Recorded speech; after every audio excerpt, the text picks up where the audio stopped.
Hello and welcome to Cartoonist Kayfabe. My name is Jim Rugg, and today we're going on a tour of Warren Bernard's collection. Warren Bernard is the executive director of SPX. He's also the world's leading expert and collector of World War II comics and ephemera.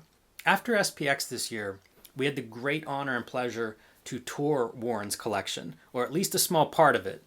Warren's collection is vast, and we really only scratched the surface here, but we're very lucky to have Warren walk us through, show us some highlights, give us some context and background. Many of you may recognize Warren Bernard from an interview that we conducted with him on Cartoonist Kayfabe earlier this year. In that interview, Warren talks about collecting, his collection and background, and the value of collecting to the comics medium and its history. If you haven't seen that video, I will post a link below so you can catch up on that. Warren's collection is vast. It has been seen in several art exhibitions as well as several books. We had a great time looking at this with him, and I'm sure you will too. You know, a lot of feedback that we get on this channel is about people watching these videos and then adding to their own collecting list. So get your pencils ready because you are about to see one of the greatest private collections I've ever had the pleasure of visiting. Thank you very much, Warren, for your generosity and time. And for everyone else, enjoy the video. So, what I wanted to do is, Jim's never been here, okay? So I wanted to bring him in and get his reaction to everything. We could have gone ahead and just had me go through the tour, but since Jim's never been, it's like, I'm curious to see what he's going to think. Yeah, he's going to shit. You have like... Hey, Jim, we're ready for you. All right. So welcome to my all too humble library, okay? Thank you. Come on in. So, what we're going to do is we're going to start here, okay? So these are Alphonse Mucha prints from Le Maître de l'Affiche. It was a subscription service circa 1898 to, I think 4 or 5 years later. There were about 250 of them made, and they're printed the same way the big ones were printed. So if you pull them out of the frames, it has all the French imprints and the the correct marks and things like that. And the first one is La Samaritan, Woman of Samaria. And the second one is Gizmonda, which is the one that put him on the map in terms of being a poster artist. After that, Sarah Bernhardt only had his stuff done by him.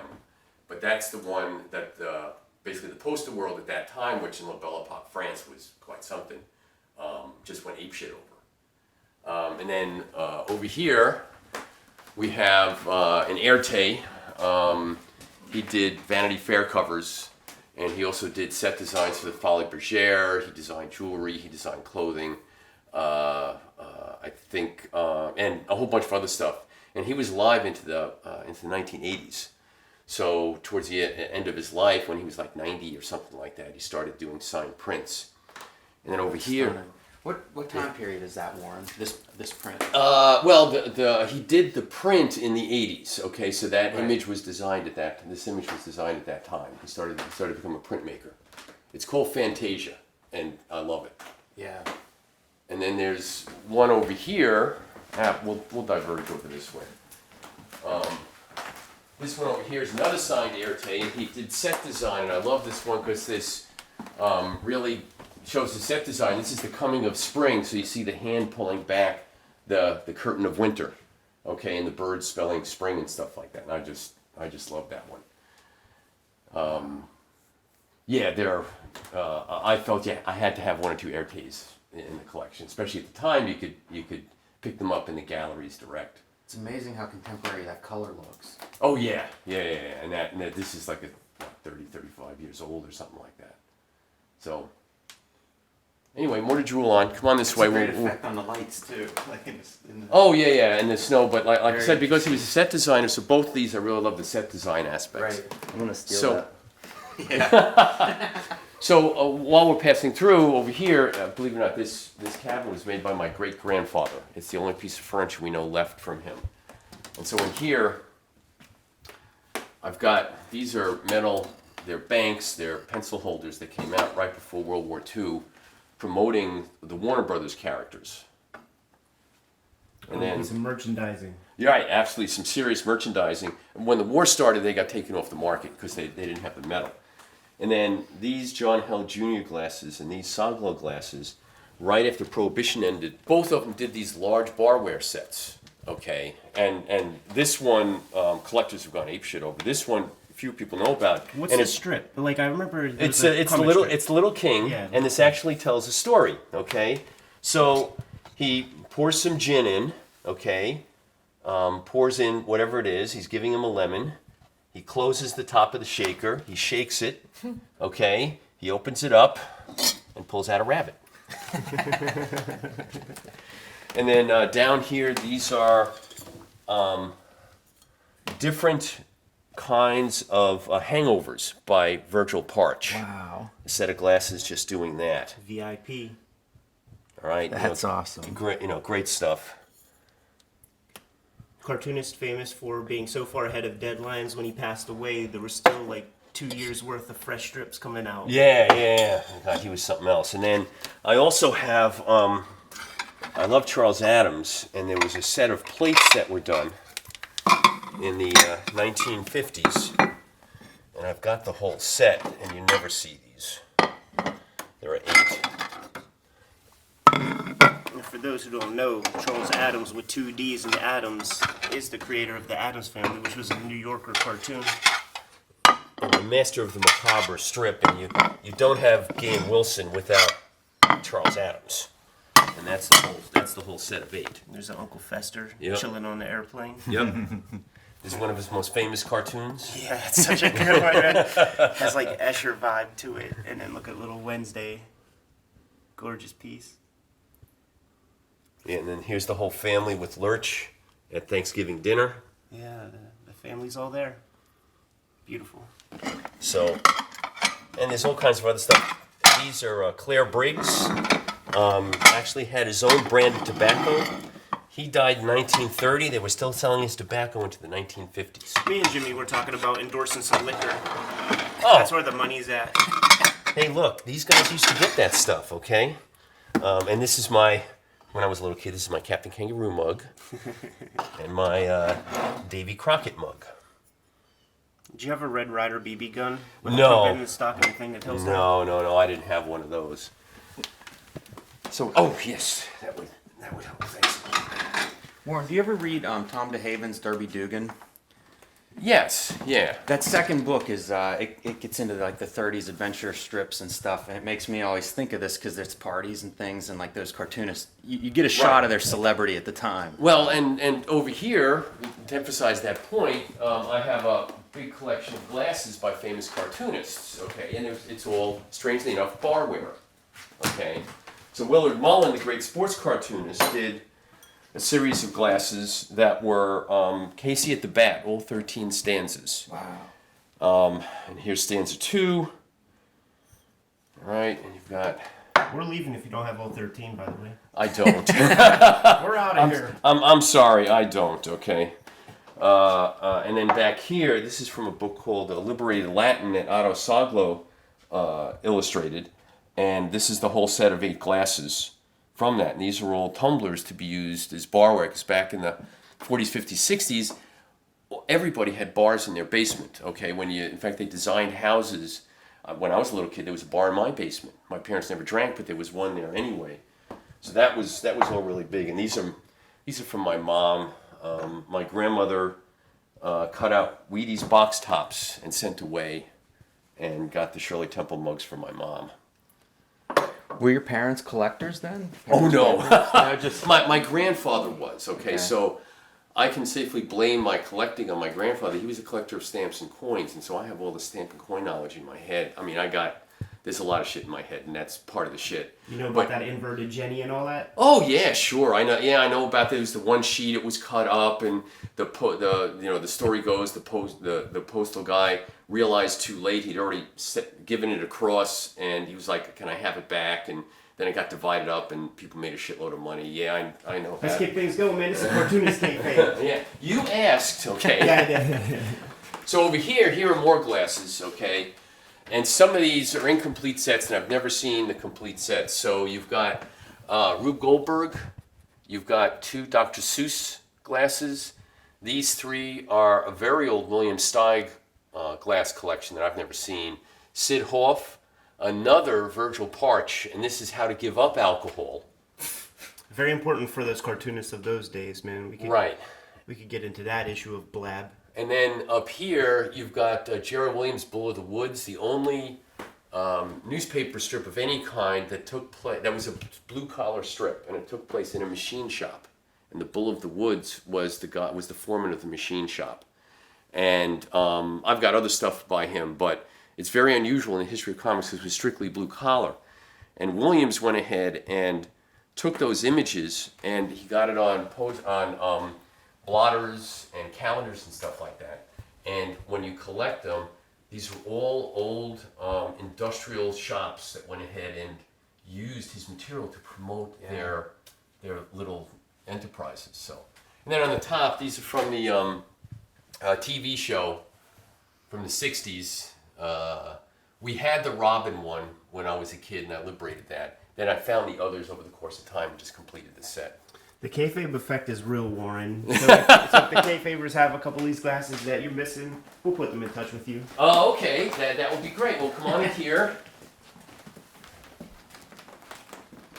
So we have, we've got, this is Matt Boris' stash. So these are originals by Willard Mullen, who is voted Sports Cartoonist of the Century. Deeply influential in the history of sports cartooning, which right now is basically dead. Right. You know, this branch of this profession in the cartooning world that at one time provided really good salaries to people, it has evaporated. And when he died, when he retired, the National Cartoonist Society voted him Sports Cartoonist of the Century. And these were printed in the New York World Telegram and Sun and in the Sporting News. Like this Joe DiMaggio one, you see the box above his head? Okay, that box is where they would lay in the New York World Telegram and Sun logo. And this one here is from the only perfect game ever thrown in the World Series. And there was an exhibit of this stuff up in New York, and I lent a bunch of stuff.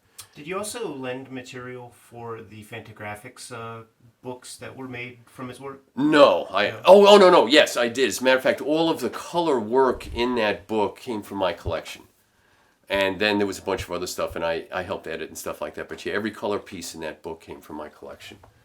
And he was, just look at the work he put into the shoes.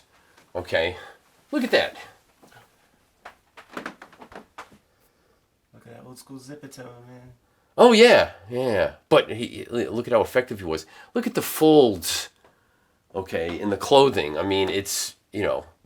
Good body language. Oh yeah, It's all there, man. Yeah, his gestures were impeccable. And by the way, over here, let me point out that this is Willard Mullen. He drew himself into a number of his cartoons.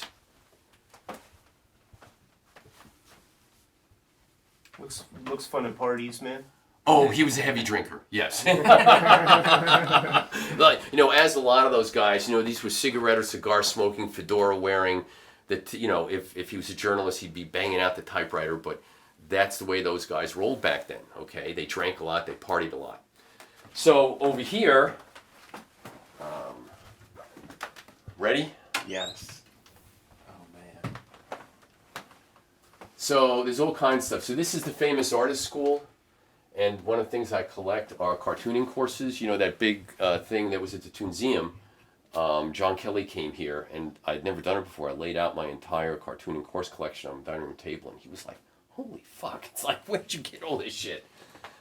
This over here, this is over 600 cards that were done by Robert Osborne to train naval pilots during World War II. Oh, wow. That is an amazing body of work that most people don't know about. And it was so successful that when he was discharged from the Navy, they gave him the third highest naval honor for the work he did in reducing training accident rates. That's how powerful that cartoonist was. And I hope one day, this is all Disney material, so these are all magazines with articles about Walt Disney in them. I've got some pulps, there's Platinum Age in there. Anyone here a Dr. Seuss fan? Anyone here not a Dr. Seuss fan? Okay. We prefer Ted Geisel though. Yeah. All right. Well, so I always break this out and show people a couple of things out of this. So. That Navy art's interesting. The first thing I think of is like Will Eisner. Oh no, possibly no. the next generation of that. Well, actually, in terms of a body of work, Robert Osborne's body of work far exceeds what Eisner did during the war by orders of magnitude. Okay, he did almost 1,000 of these, and then he illustrated 25, 28 books, and he did illustrations for in-house magazines for the Navy during that 3 years of the war that he was in. So his body of work is, I'm not taking anything away from Eisner. Eisner's about this big, but Osborne's like that big. And it was documented in terms of how effective his stuff was. So here we go. Here's a beer coaster he did for Narragansett beer. I'll just do it this way. And then he did these really cool. He did ads for Flit cartoons. So this is a really rare booklet from 1928 that is a compendium of cartoons for the insecticide Flit.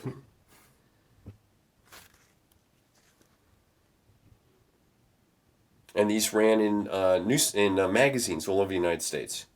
Collier's quite a bit. Did he call himself Dr. Seuss at this time? Oh yes, yeah, you can see the Dr. S right down there. Oh yeah, you can. Wow, these are incredible. And then he also had a big commercial account with what is now Exxon, used to be Esso.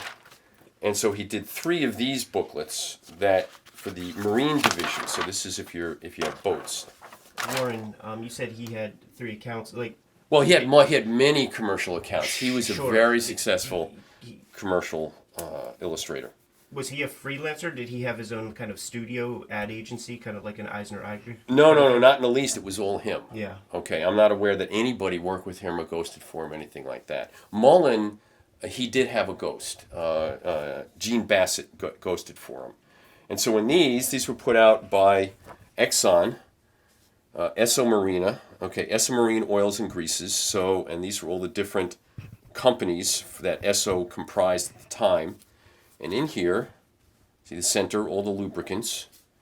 And every page has got these just amazing, or pretty much every other page, has just one amazing Dr. Seuss cartoon after another.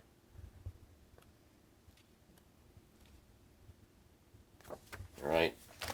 And then another thing people don't know is he did covers for magazines. He only did a handful of them. And I'm missing 2 of them, so I apologize for the deficiencies in my collection.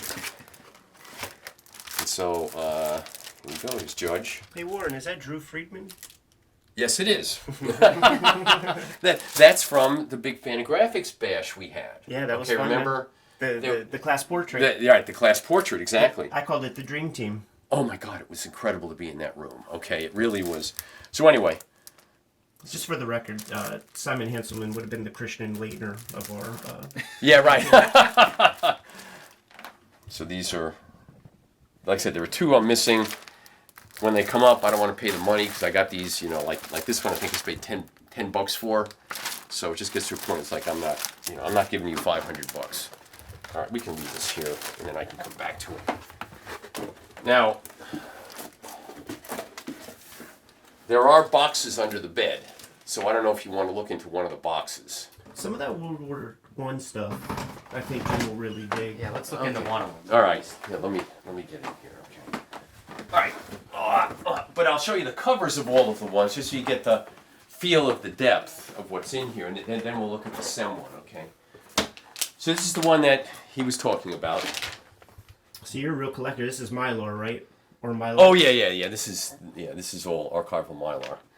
And then this is Arius Bernal, The History of World War II, and he did The History of World War II as a set of playing cards. So that's really cool. This is I'm not going to open it up, but this is a large book of Francois Surreal's impressions of World War II that came out in a rare limited edition. This is a promotional thing put out. Now catch this. So here is a syndicate promoting a political cartoonist and spending this kind of money to send this portfolio out to editors and stuff like that. This is Harold Talbert, who actually worked here at the Washington Daily News. And there were big prints in here that were all, against Franklin Roosevelt because it was a right-wing newspaper, and also World War II stuff is in here. This is a portfolio of basically all about the air war in World War I from the French view. It's a spectacular portfolio. And this is in memory of his friend Marcel Bernat, soldier of the 105th Infantry, died 22 years old in Belgium. Wow. And the glory of his comrades of the air. So, anyway. Is this two-color silk screens or? No, it's litho. These aren't silk screens. And then the back. So the back of this is the story of the next plate in, and they're not in order right now. So, but that's for your next trip. That's amazing. And then this is Louis Romaker. He was the single most famous cartoonist in the world during World War I. He was Dutch, and this is a portfolio that was done of his cartoons of the war. And when what happened to him was he was doing all this anti-war, anti-German stuff that was being circulated in Italy, France, Great Britain, and the United States. He was on the front page of the paper in the States. And the Germans basically said, if you don't stop, we're going to invade. And he had to flee to London. Yeah, they knew. I mean, they knew all about propaganda. Yeah. So we're coming up on the year 2020. How old is this print set, for instance? This print set is 1918, so it's over 100 years old. Yeah, that's what I wanted to hear. This is 1919, so it's 100 years old this year. This is a book all about, it was put out in Japan in 1937, and it was all about the glories of the Japanese Navy. Okay, and all the battles they had won up until invading China in early 1930. Well, they went into Manchuria, what was it, 33 or something like that. So we'll put these back. All right. Warren, how rare are these kinds of objects? Like, we're used to comics where people talk about, 4 copies of some old obscure. This one, we'll open it up and we'll see how many. I think this was an edition of maybe 200. The Talbert one, maybe a couple of hundred were printed to send out to syndicates. I don't know about the French Air portfolio, but they're very rare. When you go out and look for them, they come up every so often. If you look, try to find them in libraries and museums. There aren't many that have them. The Arias Bernal, this is a little more common. I do have to admit, this is the best set out there. Okay, the Library of Congress has this. A lot of institutions have this one, but they don't have it in this condition. Okay, I'm a condition freak. And then this one by Sem. Let's turn this way. This is the second one he put out. You can see it's all nice and gold, and this is leather. Okay.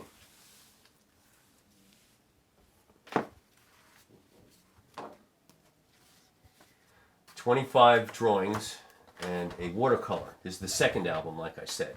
The first one's okay. The first one was lots of propaganda, but this one has a little less favorable view of what was going on in the war. It showed more of the drudgery as opposed to the glory, and that's why I got this one. And so here, this is the original watercolor by Sem. That's amazing. And the print is in here. And we'll get to the citation page about how many there were of these. It's a great piece. I mean, this is battle scenes. Yeah.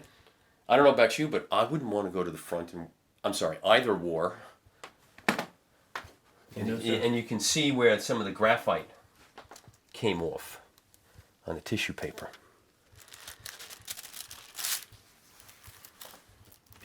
So this is an edition of 10. So probably one copy for each drawing. Yeah, right. Yeah. And you can see it's number 4, signed by him. So this is fucking rare. Not rare, but fucking rare, okay?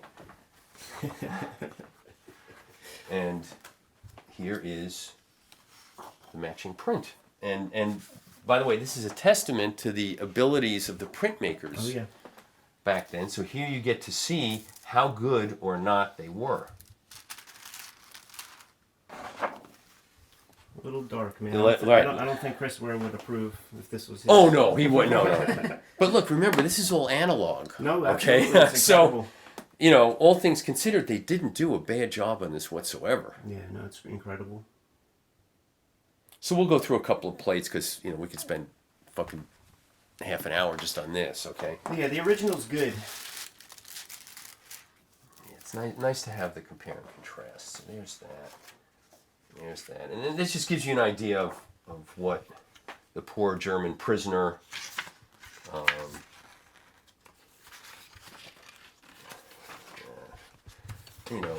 here you go. You start here they start to show some of the drudgery of the war, and there's a dead horse in the background. Oh, that's brutal. Guys here at the front. Okay, in combat. Now, the first portfolio, like I said, was the glory of war. And this one, he went and showed a slightly different side of what was going on. And actually, there was a point about 1917 where the French troops started a revolt. Okay, and they couldn't launch offensives because the French troops were being treated so poorly. Let's see if we can find another one real quick. Here we go. The grim face. Oh, here we go. And let me see if I can.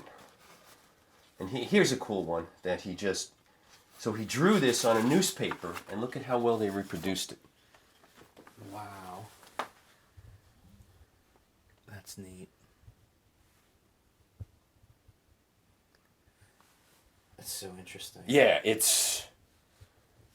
Ignoring the picture, and then some of the, the guys in the where they're sleeping. And just the drudgery. Yeah, I keep thinking of it's so desolate and stark and. Oh yeah, no. The mood is so palpable. Yeah. Let me see this. You could also imagine, Here so we go. you're commissioned to do something about the glories of war, you do that, and then a couple of months go by and your friends come back missing limbs and stabbed up. Things change. And so here they were, that first portfolio didn't show anybody wounded, nobody dead. And there's the priest clearly to give last rites, and look at the solemn look on the guy's face in the background. The body language is all there. Yeah. Incredible drawing. Look at how the shoes just meld into the ground. Oh, this guy was great. It's not comics, but this guy did a lot of comics. Okay, so he did. Well, there used to be a concept called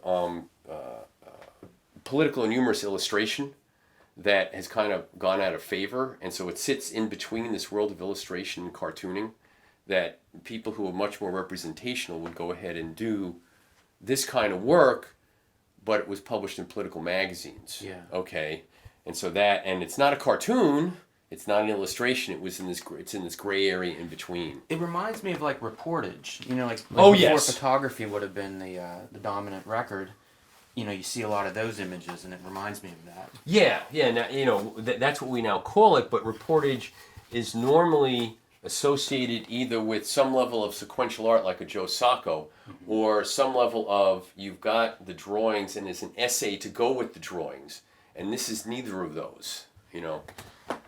So anyway, it was pretty grim. Look at he's not happy. No. Let's see if I can get these back in. This is just a wasteland. It's incredible. Yeah. There's. I'm sorry, I have to take some time so I don't bend any of these when I put it back in. I want to point out one thing about this, all right? So here it is. Even as Diogenes walked the streets of Athens in search of an honest man. Now think about what Mullen assumed people in his readership knew. Yeah, because we're Okay. talking about Alexander the Great. and Right. Okay.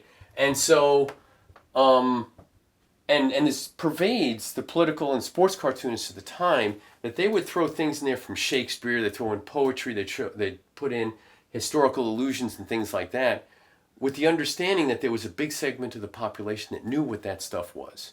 Now, just imagine here, 2019, someone doing a cartoon referencing Diogenes. Okay. Yeah, the only reason I know about it is from the Peter Chung cartoon, man.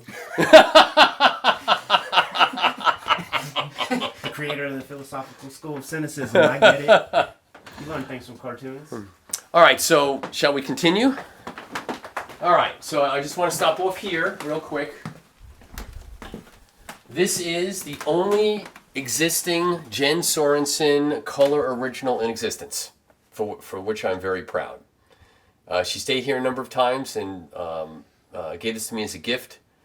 And what's interesting is that Google-itis, frustrating that one's immediate surroundings are not instantly searchable, damn the third dimension, and now you can get little fobs that you can put on your keys that will let you know where it is in the house. Okay? And I told Jen, I was like, you foresaw the future because this is from 2007.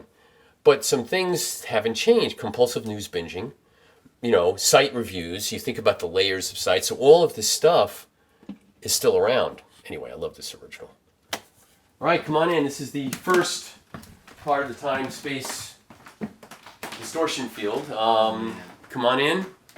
So why don't we start? Okay, we'll start over here since you're already aiming over here. So these are 2 World War II posters. This is by George McManus for, notice it says defense bonds, okay?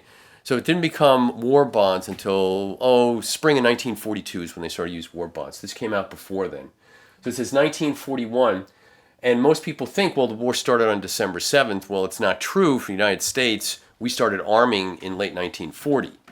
And selective service, we started drafting for the armed forces. The Selective Service Act was also passed in October of 1940, right before a presidential election. Think about that. George McManus' strip would be Bringing Up Father. Bring Up Father, yeah. So these are all the characters. Bring Up Father. This is Jiggs, Maggie, and their daughter, and their dog. And, I love the red, white, and blue. And Puck the Comic Weekly, so this is from Hearst. So Hearst had King Feature syndicates, and through that they went ahead and they would syndicate the entire Sunday section to different papers. So you can get Puck sections from different papers all over the United States, and it's the same stuff. And the front page was always McManus, and that's what we went through in my last Cartoonist Kayfabe was a Puck section. So in there you had Flash Gordon, and in there you had Hal Foster. Prince Valiant, stuff like that. How about this piece to the left? Yeah, it was. This is Gloyus Williams of the New Yorker, and this is all about. So this is an internal propaganda poster, early 1945, and they were telling people not to take trips that they didn't have to take because it used up space in the trains that were needed for troop movements, and it used up valuable gasoline, which was rationed at the time. And this is a pretty rare poster. It doesn't turn up. Of these very typical Gloyus Williams characters. But Grandma, these are all excuses. It's funny because none of these would be acceptable now. You know what I mean? Read one, Jimmy. But Grandma misses us so. You'd get a lot of shrapnel if you were suggesting, don't travel to Grandma. She can wait another year or something. Exactly. We haven't seen Bob's Children since way last fall. The family can wait. Yeah, we have a war. None of this would hold up now. Right. Well, and that also shows the difference in the mindset between the war we've had over the last, let's say, half century, 60 years since the Korean War, and the mindset of total global war. Very true. Okay, and total global war. My favorite statistic is the United States built about 270,000 airplanes, warplanes for World War II. Well, Yes. Look at this guy with his golf clubs. But this contract is vital. We are suggesting that this Lose your man's job for the war. profits, his important business contract should... Every one of these. I mean, the last one is it's impossible to find anything in the local shops. And talking about the war last 25 years, it's like I can remember go buy stuff, right? Yeah, Wasn't right, it the yes. Post 9/11. Post 9/11 mentality, yeah, because everyone had, all of these are inverse now. Yes, like it's completely the values have completely reversed. right, and if such a thing ever came up, it's doubtful that this society would respond in the same way that one did 70 some odd years ago. You might say there is. Travel has some consequences, like Yes, right. environmentally, but we would probably never. Well, and there's a movement out of Europe now. I forgot this young girl, like 16 years old, like don't fly in airplanes, and people are starting to take more trains, and it's actually impacting the low-end airlines in Europe. That people are starting to go by train more. So I hope he got the message. All right. So I'll go through this real quick. So these are all pulps. This is the one. I didn't bring this last time, did it? Okay, so Superman, right? All right. So Fortress of Solitude, you're familiar? Yes. Heard of it. Wow. Literally. And he's up in the Arctic, in his secret stronghold where he puts all of the fantastic things that he got from his super criminals that he defeated. And he does his research up there. Yeah, they even created John Hamm far before Mad Men too. So, and then this one, The Whisperer, which I love. So The Whisperer was, where have you heard this before? Chief of Police James Gordon. Yes. Okay. Wildcat Gordon. Yeah, Jim Wildcat Gordon. Right, exactly. They might even call him that one or two times in the comic. Yeah, so, and this is that link, and we'll get into it more when we go through the Jack Kirby stuff that I pulled. We'll get into it more when we go deep into that. And these are, go ahead. So these pulps that you have, I see several titles. Whenever you find one, do you just grab them, or do you have like a discerning taste? No, I have a discerning taste because they have to be a certain condition. Okay. Like for instance, my Captain Futures. I got these years ago, and now when I go to try to fill in, I think I'm missing 4 or 5 or something like that. People want $250, $300, and I'm like, I paid $50. I just don't have the mentality to go ahead and start filling in the holes in my collection at those dollar rates. It doesn't make any sense to me anymore. So this was the only science fiction superhero that was in the pulps. Such a great name. Yeah, and the Avenger, so this was written by the same guy who did Doc Savage. And the Avenger, the reason why I collected these is that at least some of the issues had, he had 2 African-American assistants, okay, that were college educated. One was like an engineer. It was one woman, one guy. And what they would do is they would take advantage of the segregation of the time, and they would get jobs as cooks and drivers and things like that to be spies for the Avenger. But they were actually very highly trained. Now, I can understand that it's still a racist view because that was the only things they got. But this was the only place that African Americans were mentioned in the pulps, okay, except in a derisive, they're from Africa, and all the stereotypical ways that was going on. So can't help but notice the OK Cola up there. Our fans would dig this. Oh yeah. Well, so why don't we do that? Look at this hack thing. Why did I buy this? Okay, what was going through my head to spend that? As a matter of fact, I think that the smoking cat should be on top. Have you ever seen this? The Kaz smoking cat. Oh, that's fresh. That's great. That's fresh, man. Isn't that great? And you can see the cigarette is right down there. So you pop that bad boy in there. Ralph Steadman. Yes, Ralph said he's done a whole bunch. I mean, he's done a lot of these. Yeah. And Daniel Klaus. And then these are, of course, a complete set in bags of all of the Chris Ware figures. Well, the one figure in all of the different variations and in the different labels. Right? And then my Harvey P. Carr bobbing head doll. And then my Jimmy Corrigan thing. We've got Daniel Klaus. Roz Chast put out, Fish's Eddie put out a set of Roz Chast, basically everyday kitchen items. So salt and pepper shakers, there's a pickle tray, mugs, bowl, I've got the bowl inside. This is Ron Rege. This is actually, for those of you that have never seen it, this is actually for Tylenol. So there were like 3 of these. He did a whole ad campaign for Tylenol. And he did these ouch creatures, and I've got 2 more. It's funny where cartoonists pop up. So I've got like 3 of these. Tylenol produced this? Yes, Tylenol produced this back in the 90s. Man, who's art directing there? That's Yeah, some The pretty same guy unusual. who got Klaus to do OK Cola or whatever it was. Well, those guys used to get a lot of advertising stuff back Yeah. then. You know, one of the things I gave to the How old is that? What you say back then? This is, I think this is the 90s. Let me see if there's a. I'm sorry, 2004. Right. Okay. Yeah. So Division of Mcmillan Pharmaceuticals. Okay. Manufactured by Critterbox. Brought to you by the makers of Tylenol. Matt Boers, do you have things to say about the opioid epidemic? And Let me see. I've got my buddy Bradley doll. Oh, how about that? Oh yes, yeah. I got the Mark Beyer doll. I'm sorry, I can't get up there and Yeah, get of it. course. How old are those, do you think, man? Those I think are from the 90s. Okay. Yeah, so I got those. I got a lot of Chris Ware stuff. Yeah, you gotta have some tchotchke stuff. All right, so going through here real quick. This is Operator 5. So in every single issue, the United States gets invaded. Either they get invaded by some despotic ruler in Europe, or some yellow horde comes across from China. As a matter of fact, the Yellow Horde, I think was the name of it. It ran like 25 or 30 issues of the United States being invaded, and Operator 5 worked for the Secret Service, and he always saved the United States from pure despotism. And what's funny is you read through, because all these had clubs. Okay, so there was a Shadow Club and a Doc Savage Club. And you read stuff about the Operator 5 Club, and you're like, oh my God, look what's going on in Europe. I was just over in Germany, and look what's going on, and look what's going on in the United States. We got to stop it. Okay, so there was this real right-wing fervor going on within the clubs within Operator 5. Okay. wow. All these are magazines with articles about the old cartoonists in them. Okay. Including, let me see if I can.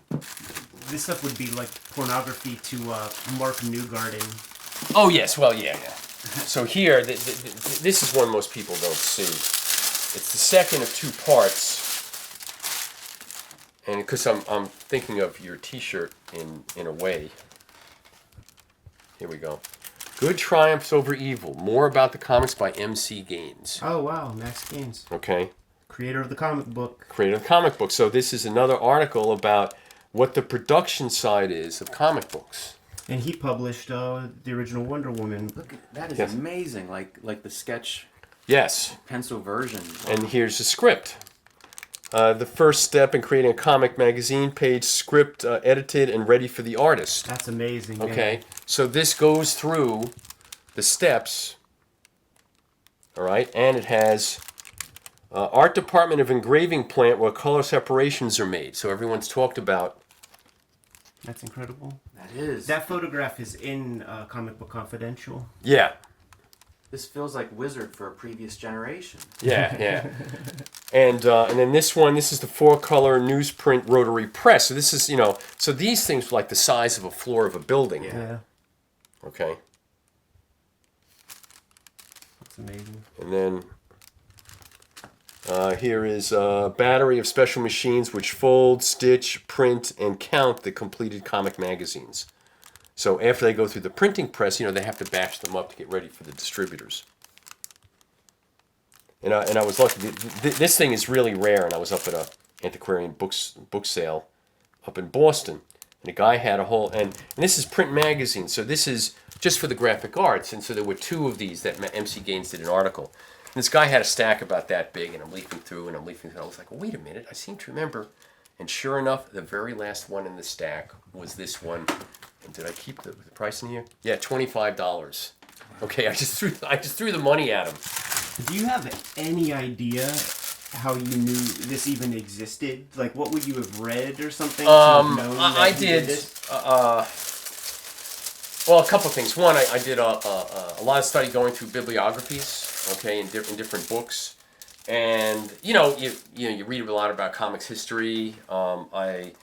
I had seen it before, or I had read about it somewhere before, so that's how I knew. And some of these, I'll be reading an article and there'll be like a citation. I'll go read the notes and where this thing come from. So it's a myriad of places that I go ahead and I find these things. It's like the research side of collecting. Oh yeah, exactly. Well, yeah, exactly. Obviously, you know, they go hand in hand, but it's interesting to hear that part of it. Yeah. So the same mindset that I used for going to Cartoonist for Victory to put that together, that same mindset was in this collection. So they've got I forgot the name of it. So every year in the United States, there was an analog cross-reference. There's a book about that thick and about that high that listed every magazine article ever published in the United States for pretty much all the major magazines. And in there, they would cross-reference everything. So you could go in there and look at comics or humor, and they would list the articles, and I would go back and go through those and take pictures and then try to find the articles. And so this is... And other people have turned stuff up for me, and, you know, like I said, you know, bibliographies and stuff like that. So everything here... let me see. Do I have... I think it's this one. Warren, do you have a copy of Seduction of the Innocent? No, I do not. Is this one it? Yes, here we go. So in the science magazines of the day, I'm glad you pulled one. I saw a couple Popular Science Monthly. so in Popular Science, Popular Mechanics, Modern Mechanics, there was all this animation stuff. So check this out. What time period is this for? This is 1936. Real scenery for Popeye. So this shows how they did the three-dimensional effects in the later mid to late 30s Max Fleischer cartoons. Wow. And so this is the whole contraption.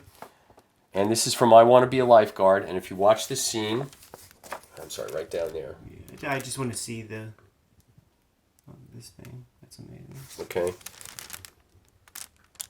And that's a three-dimensional model they built. And so they put it on this table, and what they would do is they'd photograph through here, they would crank the table to go ahead and match the one additional frame in terms of moving forward or moving backwards. And so the whole thing was connected and was patent pending and stuff like that. Okay? Control for rotating table, overhead for lights and stage setting, and they would build these elaborate sets. Okay, and then they would lay the animation cell in front of it, and it would give you the illusion of actually walking through a 3D set. That's beautiful. Okay, isn't that great? That's amazing. So, only an idiot like me would go and collect stuff like this. So, as you can tell, there's a ton of this material. These are all, I'll stick that back. I can deal with that later. These are all cartoons magazines. These came out 1912 to basically 1922 for the ones that are seriously collectible. And in pretty much every issue, okay, then I'll just leave that there. That's fine. I can go back and cover it later. Your cat won't eat that? Thank God, no. Okay. So, this is a typical issue, the World War I stuff, but in the back, at least if I can get this quickly, for those of us into for Christmas here. Was that Thomas Nast? Yes. The page before? Yeah, so, well, no, these were contemporary ones circa 1917. Okay, so these were Christmas ones done by the cartoonists of the day. So they had taken Nast and adopted that. Yeah, they're all biting them. Oh, yeah, sure. No, he was huge. So here, in the back of many, many issues, are what are the cartoonists doing? And so they would have... in the back of these for most probably better part of 5 or 6 years, little snippets and vignettes of what all the different cartoonists were doing. Okay, so this piece of social history here. You know, H.T. Webster going to the circus and Rube Goldberg doing this and Frank King visiting different, you know. So there's all this comics history. We'll forget the cartoons in here, but in terms of what the cartoonists were doing, there's a whole bunch of stuff in these. And it's talking about like what they're doing in terms of leisure. Well, right, in terms of leisure, in terms of social life, so-and-so got married, this person went over to this paper, this person got this award. So it was all social life, okay? Weird. Because the first thing I think is, who gives a fuck? You know, like, I think it is cool to have that record. Right. But... Well, but think about today, you know, People magazine didn't pop out of nowhere. That mindset of wanting to know what these famous people were doing has been around for better part of 100 years. So, so down here, these are all. This is Puck, Life, Judge, and Lereer from France, all from the Spanish-American War. This is all World War I stuff. These are Rube Goldberg's Stopper. Do you want to see these? These went into liquor bottles. Does it work like a Rube Goldberg machine? All right. You asked for it. Okay. You guys, I'm maybe. Mousetrap. Okay. So, take a second for me to set this up, okay? And then I'll wait till later and we'll just move past here to... Remember what I told you about? This is the first part of time-space distortion field, okay? So, let's see. So we start like that. And then we start like that, and he starts drinking, and then he drinks a little more, and then...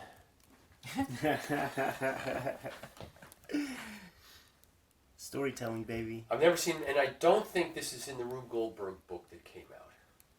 Which, if I had known, of course, I'd have photographed this for them. Yeah. So I can wait. It's great that there's a sequence.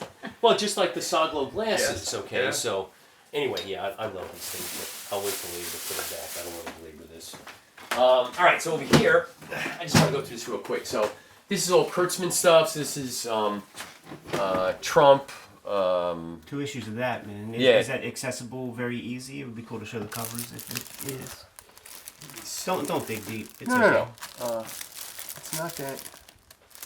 Mad. It should be up here at the top. I know I gotta dig. But very few people have seen this. It's a children's book that Kurtzman did about 1947, 1948. Look at the production values immediately, right? And look at these things come out, so the kids would have to put it back together again. He did a couple of these. This is the only one I've got. Great condition, beautiful color. And it's all Kurtzman. Yeah, clearly. He did a piece for the GIs, something about gonorrhea or some STD thing. Do you have that? No, no, I don't have that. I didn't know that Kurtzman did one of those. I saw stuff he did for the Army. In fact, I've got one of the ones he did for the Army camp that he was in. Warren, go back a page. Yeah, sure. So this type is set like at an angle. Is that something that would have been a production mistake, or is that an intentional... I don't know, because if you look here, this is pretty straight. So I think that they laid that text in... Because it's pasted up. And Yeah. they pasted that shit bad. And hoped Jim Ruggs of the world wouldn't notice. I actually like it. It's very organic. This one's tilted also. Yeah, right. Okay. Their margins are different from page to page. I feel like that's got to be intentional. I love that drawing, though. Wow. Yeah. Isn't that great? Yeah, like I said, he did a couple of these. I was lucky to get this one. Jigsaw puzzle books. So that condition looks amazing. Is that? I mean, that's a very high grade. Oh yeah. Well, one of the things I pride myself on is getting things in really, really, like you saw the print magazine, these other things, really, really good condition. All right, so this is all Platinum Age stuff. What were the years of the Platinum Age? It's mainly circa 1900 when the first cartoon reprint books started. 1898, 1899, when the first cartoon reprint books came out from the comic strips, till some people say when the first superhero comics came out in 1937. Other people say from when the first comic books came out in 1933. Okay, so there's a debate in there. Yeah. I believe it's 1933 because that comic book format killed all of the other form factors of the reprint books, okay, and became the de facto standard going forward in terms of how to present comic material. That's my interpretation. I know the people out there go, no, you're wrong, okay? I'm going to stick with you on this one. So this is all World War II stuff. In fact, here, I'll just break this out real quick. I got Eisner stuff in here. I've got Al Jaffe. I've got Glyas Williams. And these are two. So these are books to help the GIs learn whatever the native language is wherever they are. And both of these have illustrations in it by Walt Kelly. Huh.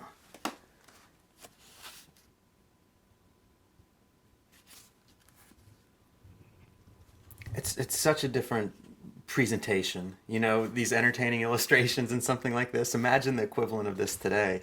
There'd be no humor, no entertainment. Right. And that's what they do today. They make it very straightforward. It's very rare you see anybody trying to humorously put it forth, but they were trying to engage these guys. Let me see if there are any more. Here we go.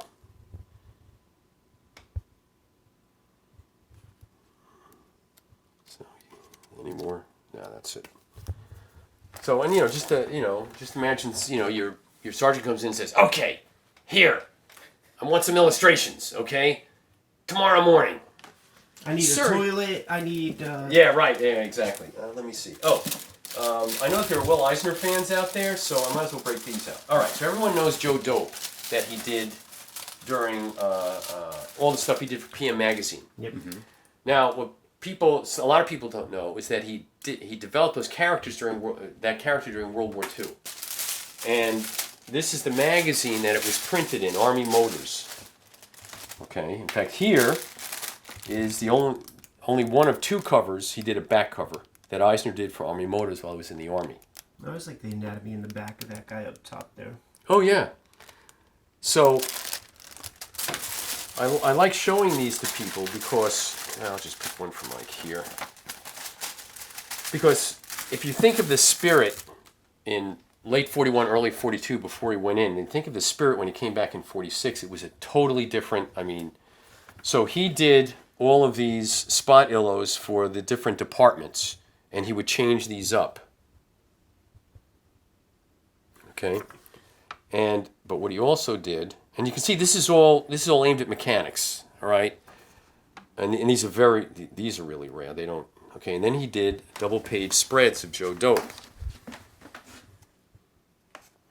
Yeah, this is definitely closer to that post-war. Right, yeah, Eisner he period. took the opportunity during World War II to totally change his style. Become a better cartoonist. Become a better cartoonist out of it. So when he came in and started to spirit up in 46, he started kicking ass from day one, but it was here that he did all the experimenting. Yeah. To go ahead and make that possible. I bet you, some incentive is like, let me really do a good job here and not have a machine gun Right. into my... Well, he went, the story goes that he went to, some colonel, something like that. I think I can do training stuff that would be more effective. No one has ever found the documentation for that. One day I'll go into the National Archives and try to find it. But yeah, so he was doing this, and he did posters, and you'll see when we go inside. All right, so I don't want to... Oh. All right. Kurtzman. You Kurtzman fans? Heard of him. Absolutely. Yeah, okay. All right. So this is the camp he was at, Camp Maxey, Texas. Nice little Kurtzman thing there.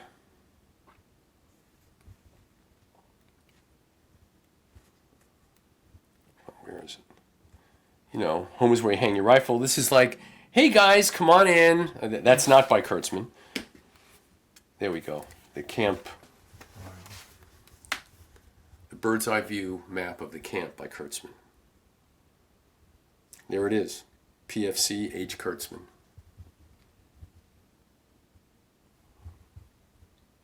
Very nice. Right. So, okay. There's all kinds of other shit in there I don't want. These are all Midwestern cartoonists. So it's Claire Briggs, Gar Williams. Gar Williams is down here. More World War II stuff. These are all these books that came out the early part of the last century, circa 1900, let's say 1920, where cartoonists would get together, pitch to the local businessmen, we'll do a book about all you businessmen and give us some money. And so they're all portraits of these old dudes who would basically run the entire capitalist system. This over here, Winsor McKay's only World War I poster.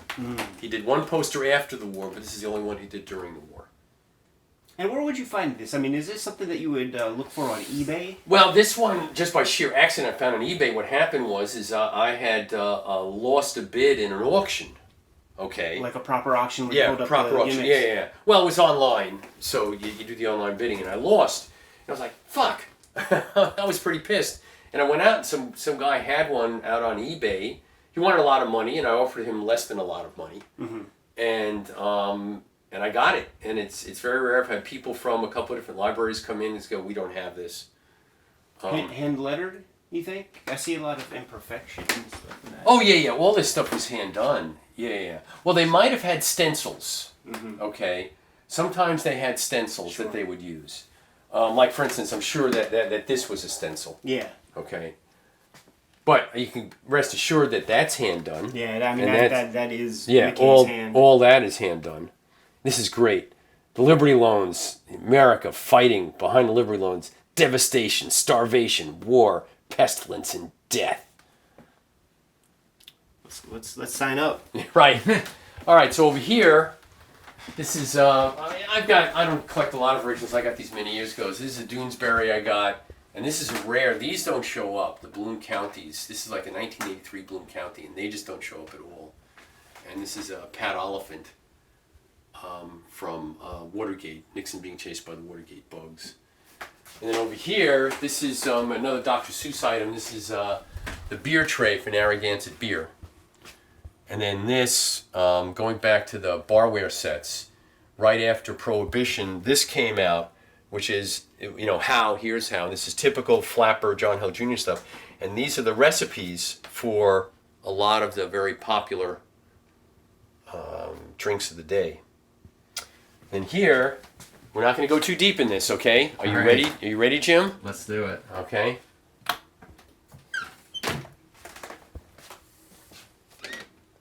So it's the first couple years of National Lampoon. These are all the tabloid spirit sections. We'll get into one of those later. Sweet. This is the Masses. I don't know if you're familiar with the Masses or not. It was the great socialist communist magazine from 1912, 1917. This is all bridge material. So I like playing cards. So here is Betty Boop playing cards. What else do I have in here? And postcards. Jimmy Hatlow. Anyway, there's a lot of rare stuff. I don't know if you've ever seen this. This is pretty rare. This is the box set that came out. An edition of 150 with the signed print. You don't... Yeah, I like that. With Crumb of all people with the all-knowing third eye.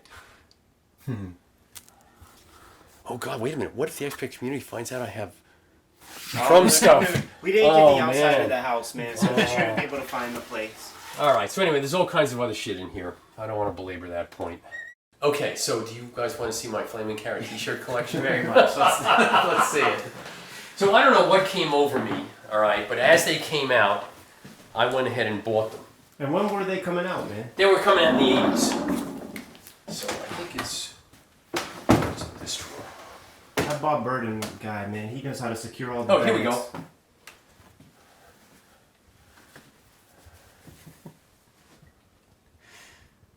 That feels like Flex Metallo, Grant Morrison. Right. So there's one. Flaming Carrot's one of those pieces, like, I've heard so many people talk about Flaming Carrot. It's Like, it before feels like our this... time type shit. Yeah, a little before, but it feels like one of those important books. You know, it had the zeitgeist or something. This is one of my favorites. So this one I wore a few times, okay? Would he do one of these a year or something? Is that... I don't remember the time, in terms of sequence. These all came out from graffiti. Let me see. Okay, here we go. Here's another one. Right, who the fuck saved this, okay? That's a good one. That's my favorite one so far. Yeah, all those little icon pieces. All right, and then and I'll put these back later, so I'm gonna have a lot of cleanup to do after you guys. Yeah, well, we know you just sent the maids out to chill out, man, so that you Fuck. seem like one of us. when I was working in the corporate world, I had someone come in to clean. There's no question about that. Oh, here, this is something you don't see. Matt Groening T-shirt. Oh yeah, classic cartoon right there. Yep. Where would you have gotten that one if you remember? You know, I don't remember where and you can tell I wore it. Would you go to LA? No. Oh, look, here's some more. Like I said, when I said I have all the Flaming Carrot T-shirts, I think I have all the Flaming Carrot T-shirts. Is that a completist impulse, Warren? Like, once you bought a couple and you were like, I'm in, here's a new one. You know, it was one of those things where it came out and it was like, okay, I'll get that one, and then, okay, I'll get that one, and then all of a sudden, I realized that I had done this, okay? Then you might be the foremost Flaming Carrot T-shirt collector. There was a So, movie well- with Pee Wee Herman called Mystery Men. Well, no, that's this, okay? Yeah. I just So- wanted people in the comments to try to tell me try to school I'm me. sorry, I love this. Cracked me up. America's second string blue collar brand X superheroes, okay? Brawling, blasting roughnecks from the mill towns and boondocks around. I'm sorry, Yeah, that's cutting promos I just love this. with Hey, Jack Kirby. yeah, right. As the main dude. We know where you live, all right? I'm sorry, this just cracked me up, okay? All right, so there's another one. God, I've got more. And I think one of these is a dupe. Classic, iconic superhero pose Except- on top of the building. Yeah, right. Overlooking his city. Yep. No dissing Bob Burton, but it does look like you got a whole lot, man. And our time is limited. Yeah, right. Well, no, I think this is this one. There's only 5 more. This one I think is a dupe. Okay. God, I didn't realize it was this many. I'm sorry, I've never shown anybody these before. Yeah, I feel like And we're revealing something, man. I'll Yeah. give you a small opportunity to cut this part if you wish. No, it's okay. I mean, people have to realize that I'm just not into... Look how Ogden Whitney like that lettering is. When I think of Bob Burton, I think of Ogden Whitney. Yeah, I see it. So, anyway, so there's... All right, you won't see that anywhere else, okay? But I also have to, I got to prove to people, people are probably saying, oh, it's just got old shit, okay? All right, come on over this way. And I just want to show you that I have semi-old shit also. So come on in. So this is the upstairs library. Sorry, it's a little bit of a mess. Come on over here. Come over here. The mascot. There it is. Abe. The librarian. So, up here, in fact, you said you wanted to see this. Oh, don't get up Okay. there. So, there's the Star Wars one. Actually, Ed, you can probably reach it, but that's neither here nor there. That would take another 5 minutes. And of course, I have all that because if I didn't have that, Ed wouldn't come to my house. Yeah, definitely judge Okay. people by their... This is all material. This shelf is all stuff that I use for articles I wrote for TCJ. These are all biographies. And they're Warren, all- do you know what the blue, black, and white book that's horizontally on top of those books? What is? And that's an Al Williamson. Over here, this is all the Marvel books that came out, including the Marvel Masterworks. And I got these editions. I don't know if you've ever seen these really magnificent editions that came out. Sons of Origins, that's the classic joint. Yeah. All right, and, this came out with, and so these are all. Okay, so these are all first editions. First. Yeah, like the first issues of... The first issues of all the different characters, and they put it in this. Back in the '80s, they did '80s and '90s. They did this stuff. X-Men famous first. This is all the famous. This one. Yeah, that's a classic one Yeah, right that's there. a classic. And then, what's it, Dreamhaven Books, I think, up in Minneapolis. I would go visit my friends, and Neil Gaiman would come through and just sign stuff. So, Yeah, he famously, whenever he goes to a bookstore, he Nice. Yeah. secretly signs the stuff. and this is a complete set of all the Sandman hardbacks, which are actually tough to get these days, first editions. These are the 2 Death books. This is a really nice box set of the first 3. I love this shit. Okay, I thought this was just brilliant. How do you discover Sandman? Because you're talking like you were working a lot then, not collecting as actively. I don't remember. I actually started with like issue 25 or something like that. So it took, 2 years before it hit my consciousness. I don't know who told me about it. I love Brian Talbot. Oh my God, his stuff is fantastic. Okay, Tale of One Bread Rat, Heart of Empire, Alice in Sunderland. That's a great one. Jeff Smith. Oh, yeah. He was kind enough to Nice. do that. New Luther Arkwright book 3 in the works, right? Oh, Wasn't that really? recently I announced? didn't realize that. Okay. And then down here, this is just all the, reprint stuff that came up. Just in case you thought, Jack Kirby, okay. And by the way, the only comic book collection I still have of any repute is I think it's FF5 through like 250. I'm missing a couple of issues in between there. That Batman, it's the complete Frank Miller Batman, I guess, Yes. before he's returned to the character several times. That was a huge book for me when I was a kid. I got hold of that, and it was like so neat to have it all in one place. Yeah, and Great then- intro, cool art. As a matter of fact, here, show you my obsessiveness. I don't know if you ever knew about this, but so Graffiti went ahead and put out the archive special edition Batman. Look. Signed by Bob Kane. All right, and these don't show up anymore. So it was edition of what, 525. What they would do, Dynamic Forces. What they would do is they would say, hey, we're doing this book with signed or whatever it may be, and they would go ahead and do it based on how many copies that were pre-sold. And I've got more of this kind of stuff downstairs. So there was some stuff I would get. I did get these, so I don't know if you've ever seen these before. And, you know, I want to show people that I like the superhero shit. Okay? We understand you just teasing some foreplay before we get downstairs, man. So Tomorrow's did these books, and when each of these books came out, you got an email that said, hey, we're going to do a special Illustrator edition. We'll put a plate in there, select a character, and give us 2 alternates. And so in each one of these, you got... That's a good drawing too, man. That's not some like nonsense. All right, so there's Sal Buscema. My Joe Sinnoh, I'm sorry, I had to have Dr. Doom, and I just had to have that. Man, that is a really good drawing. Yeah. Very tight. Yeah. So, and I really like Joe Sinnoh's inks over Kirby. That's one of my Right. faves. Johnny Romita, so this one's really nice. Yeah, of course. Beautiful. You know, I couldn't get, Green Goblin. I just got there too late, okay? So I was like, okay, I can survive with this. What a wonderful drawing. They do like a couple hundred of these, you think? No. There wasn't a couple hundred. There was maybe 30 or 40 or 50 tops. We're talking not a lot, okay? And like I said, you had to send in, here are the characters. Give us 3 choices, and then whatever they had is whatever they had. So let's find out, when was this? Yeah, 2007. So this is a little over a decade ago. They did this stuff. And Adam Strange.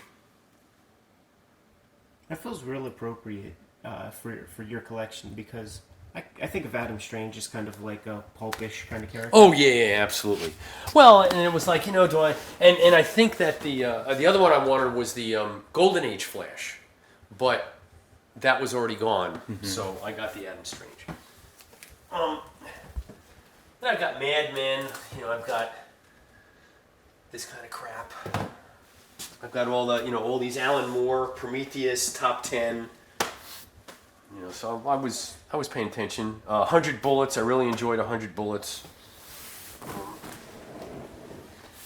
Try to keep up.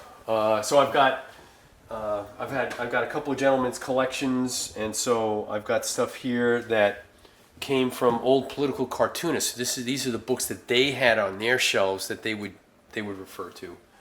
Up here, this is some of my collection for how to draw stuff, all up there. That's a topic I feel like we're going to get into at some point with some videos. Then come here. I've got some stuff that. What do you think is the date of the oldest how to draw? Oh, At least I've got up like there. up there. I think it's 1920s. It's this one. This one. Yeah, it looks like a holy tablet if I've ever seen one. Yeah, so Modern Illustrating Contributors, 1925 by the Federal Schools. And so all these different cartoonists are in here. Let me see if I can find some. And also the teaching methods. Yeah, here's Fontaine Fox, Claire Briggs. I know there's a section in here by Frank King. He did a whole section in this book. I didn't realize we were going to get into this, or else I would have marked it. Yeah, no. Here we go. Oh, here. Yeah, Character of Familiar Objects by Frank King. Yeah. Phew, I'm glad I ran across that real quickly. Yeah, well done. Frank King automobiles for sure. Yeah, so, and other creators would go ahead and contribute. Here, Oscar Cesar was a famous political cartoonist for the New York Post. circa World War One. Right. So anyway, I got shit like that. Is this the? Yeah, here we go. George Carlson. How to draw. So this would be a whole different trip. Trust me. There's one trip you come here and we just do this. Like I said, when John Kelly came, he only took a small piece of what I had. Yeah. Right. Okay, so, and as you can see, just these books alone, so I don't belabor that. Getting back to the first question you asked me, this is my Garth Ennis. Yeah. And this is all cartoon reprint stuff of no great repute, more cartoon reprint stuff. I have to point this one out Yeah. because Ed, we've talked about this on the show. The Jeff Darrell Bourbon Threat, And very it was- early Shaolin Cowboy, and I don't believe it's made it here yet in English. It's been announced a couple times by Dark Horse over the last 10 years, but I don't think it's actually seen print. No, it's brilliant stuff, okay? Isn't that great? I mean, just look at this. I love this. So, Yeah, that would be one to put under the microscope. Warren, as you come to Pittsburgh, yeah. over the next couple of years or whatever, however you do that, this is giving us an idea of some things to tell you to bring over. Yeah, sure. Stack Yeah, no, them up in not the a car, problem. hey, So come you, visit. I always get a hold of you before I go to either before or after I go to my cousins, so that's no big deal. You could say Warren, bring X, bring Y, it doesn't matter. And then one time I thought I was going to collect photography books. And these are all catalogs from museum exhibitions that I've seen that, for various reasons, there's like 3 that I don't have that I really should have. Alexander Calder is one of my favorite artists. He's my favorite artist of the 20th century. Love his stuff. This was this amazing exhibit on Art Deco that was done at the Brooklyn Museum. The Machine Age. Stuart Davis I love. Here's Mucha. Jacob Lawrence was great. I'm a big Fabergé fan. Chinese archaeology. This was, as you can see, I've got a wide range. I'm a huge fan of the Pre-Raphaelites, and this was this amazing exhibit by Dante Gabriele Rossetti. And then this was a different exhibit. This was in Amsterdam, and this one was in the Huntington Library out in Pasadena. And Gilbert, do you know Gilbert and George? No. Oh, fuck. These guys. This was one of the most amazing art exhibits I've ever seen at the Tate Modern, because these originals are huge. Let me see if they've got... Here, this gives you an idea of the scale and scope of what Gilbert and George are doing. Fucking brilliant exhibition. These things are 25 feet long. When are they active, Warren? Are They're they still active. Okay. Yeah. They started in the 60s. This one, catch this. So here's Summer of Love. So this is up at the, this is the wrong, yeah, so this came to the United States, all about the art of psychedelic stuff, at the Whitney. And none of the wall text in the entire exhibit mentioned LSD. Okay? I have to flip through that while we're talking. And then all this down here, I have to prove to people that I read stuff other than comics, and I love hardcore And history. you're clearly a communist sympathizer. Well, there's Trotsky. Trotsky. Okay, there's Mao. Let me see. There are. Yeah, so there are a couple of others. Bombers in the Bomb. No, that's not it. So I've got to get these up there and do that kind of stuff. I think we're teasing it downstairs. Yeah. So let's go ahead and go downstairs. But you get an idea that hopefully that I have and I love comics, but. Actually, this makes me relax to read, really dense history books. Give me like a 700-page history book, and I love digging into it. So yeah, I read a lot of this shit. All right, come on, let's go. This is so exciting. Yeah, so one of the advantages about being a builder is I could build pretty much any fucking thing I wanted. And about 15 years ago, I built this entire addition. See, this is the old outside of the house. Right. Okay. That was a window over there, and this was a window also. And there used to be a window actually right here, and I covered them all up. So. I don't want, in each bookcase I'll pick out 1 or 2 things. So here, a buddy of mine sent me this. So this is Henry Mayo Bateman, H.M. Bateman, and talking about stories being told different ways. So here's a little story of a guy. He's asleep. He gets up, takes a bath, shaves, gets dressed, and goes down to work.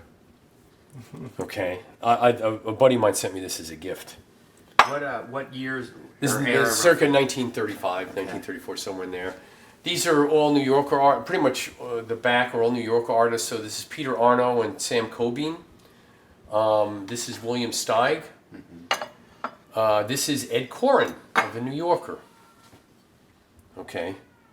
Is that your kitty? Yeah. And then Jimmy Hatlow. It's a whole series of glasses about playing poker. Helen Hokinson. William Steig down there, and then you've got Hokinson there. This is a great little promo thing from King Feature Syndicate.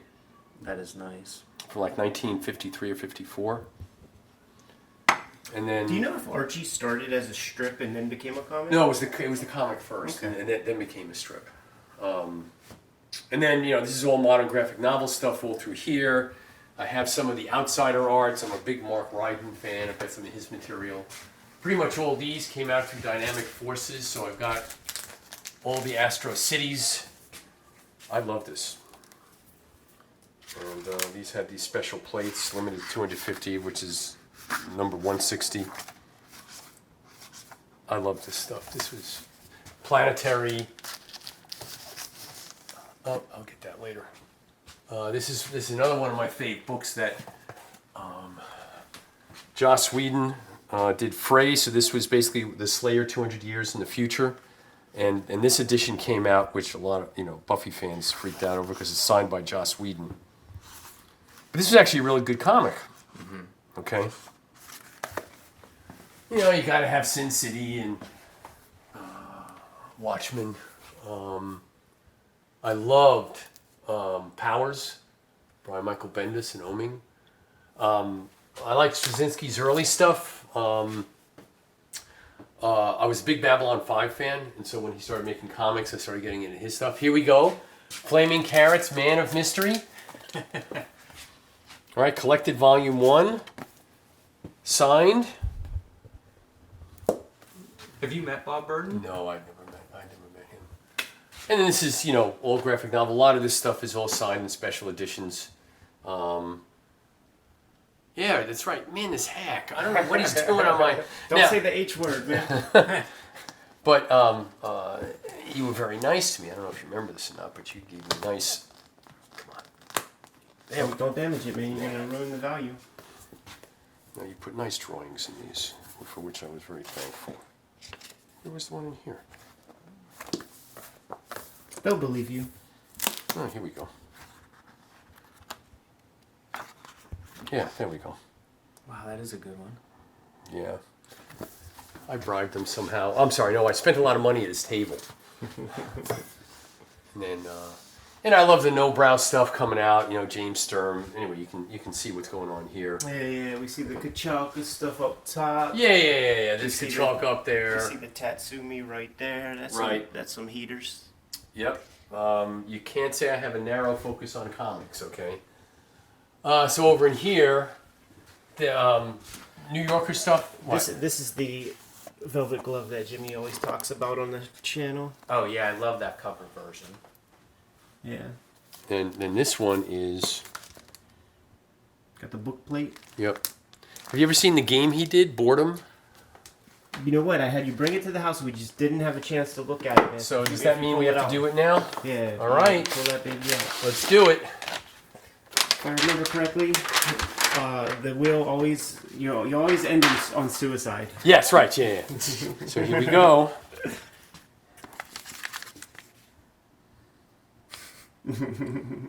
Was this a Fantagraphics? No. This Scary Harry Toy Company. 94. Yep. He was doing everything he could to keep that damn comic going. Oh yeah. No, this is great. I mean, if you're depressed, this is the game to play. Okay. It should be super popular now. Yeah, right. So here, let's see. Scary Harry Toys, exclusive collection of games designed by alternative graphic and comics artists. So I would love to go ahead and find out what else they did at that time, because this is, I forgot how I came about getting this, but this is the time I was like working my ass off. So, but anyway, you got to have one of these in your collection if you're a Daniel Klaus fan. Uh-oh. I'm sorry, did I just make an elitist remark? That's cool, man. Like, our channel is built on that. Okay. That's great to see in person. think I've only encountered those online in small pictures. Yeah. Maybe in the monograph, there's probably some. At least documentation. $150 on eBay for these things. Oh yeah. When you see them, it's very rare. There's some Chris Ware stuff down there. I'm a big Yo Swarta fan. There's a lot of stuff down there that's autographed. I did a lot of work with Craig Yo. This is New Yorker cartoonists, and I've got a lot of signed stuff. So I've got like These are great to see. One thing I would say to Kayfabers watching is like these are books you find in like used bookshops. Yeah. Sometimes like they're not necessarily out of price. I'm sure some of No. them are. These are amazing. Yeah, come right. You can across these. You can find these relatively inexpensively, especially if you go out to eBay. Like the Peter Arno stuff is cheap. I mean, I he see just Peter had Arno tons stuff of. from time to time. I'm These big are a little fan. more difficult to run across, these yearly volumes, but if you get the the big compendiums they've done over the last 10 years, you can get it all. Yeah. The Charles Adams stuff, actually, there were tons of them printed. Okay, Yeah. he was very popular. And this one is actually to Nat Perrin, who was one of the producers of the Addams Family. Wow. Yeah, that's pretty cool.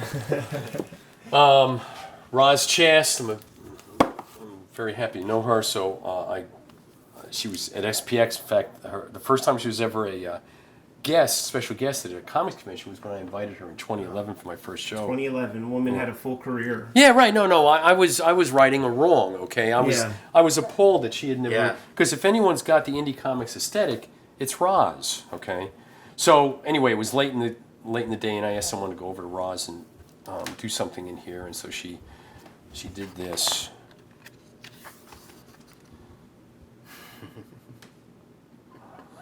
That's I don't wonderful. take requests.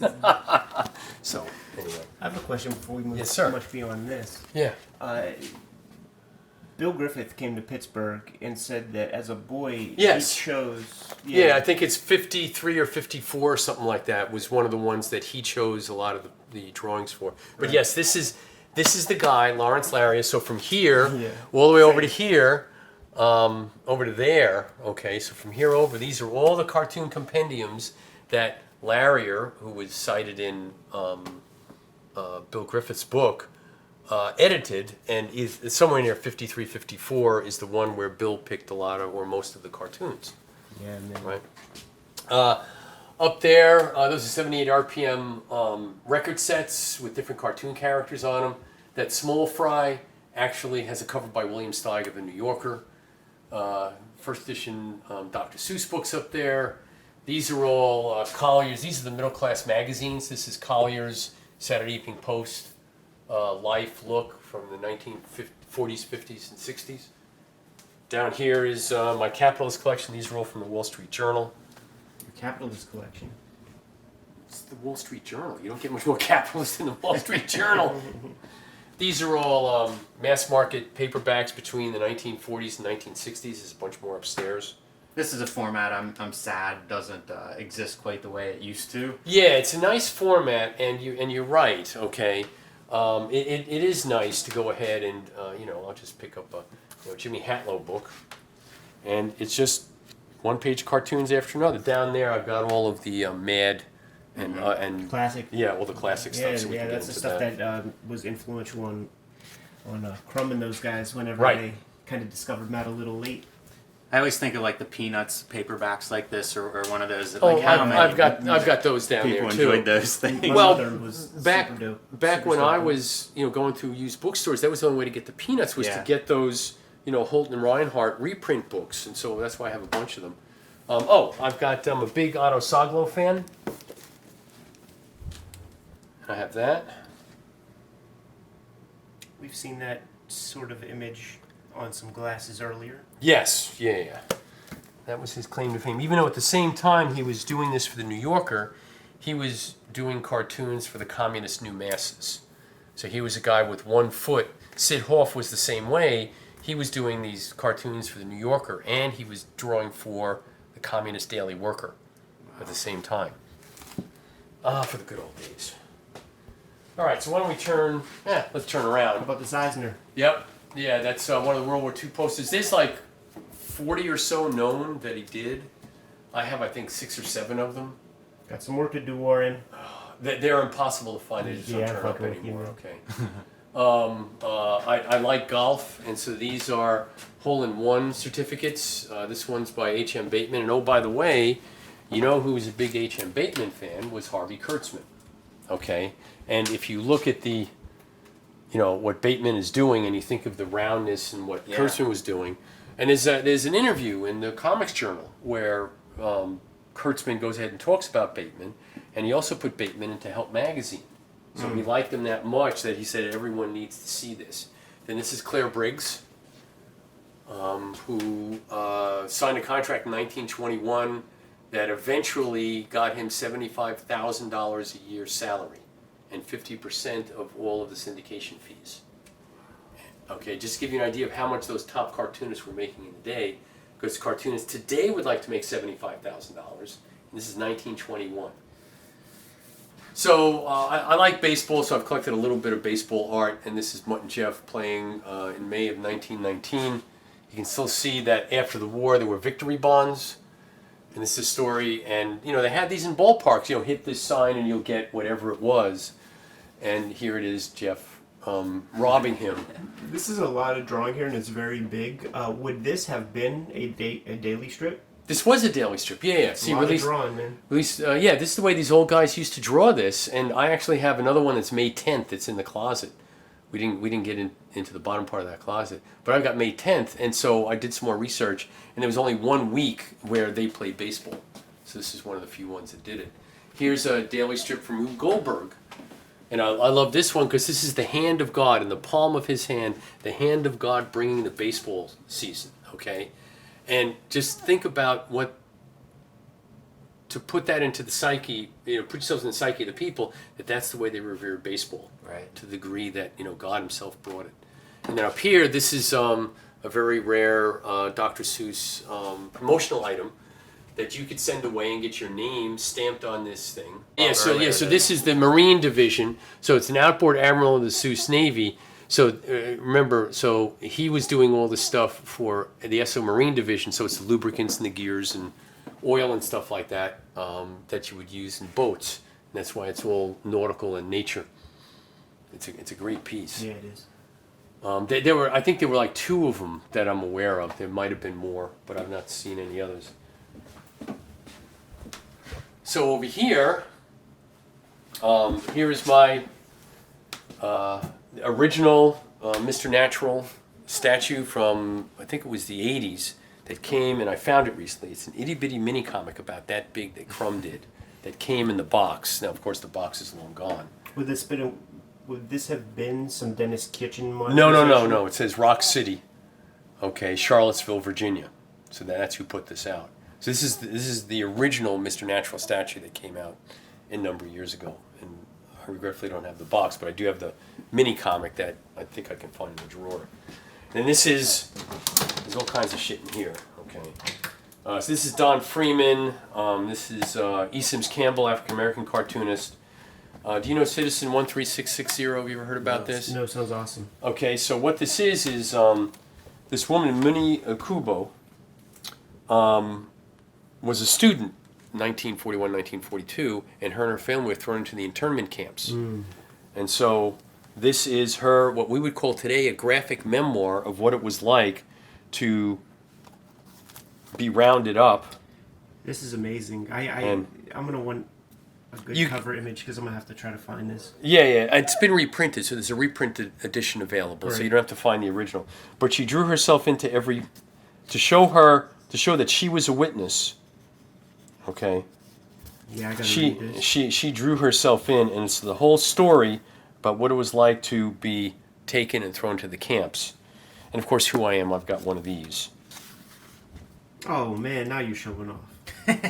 You haven't showed off anything yet, man. But No, I got more stuff to show off.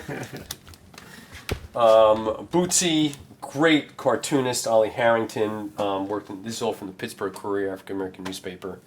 William Gropper's silent novel Alley Oop. This was just reprinted, so this is the original edition. You have to have some Lind Ward, or else I'm not considered legitimate. He done her wrong. So this is the Dust Wrapper, which most people. I was going to ask if this is like a first edition or something. This is a third. Okay, but this is the Dust Wrapper. You take that off, and that's what the first edition looked like. You can't get that. And then I have one of these.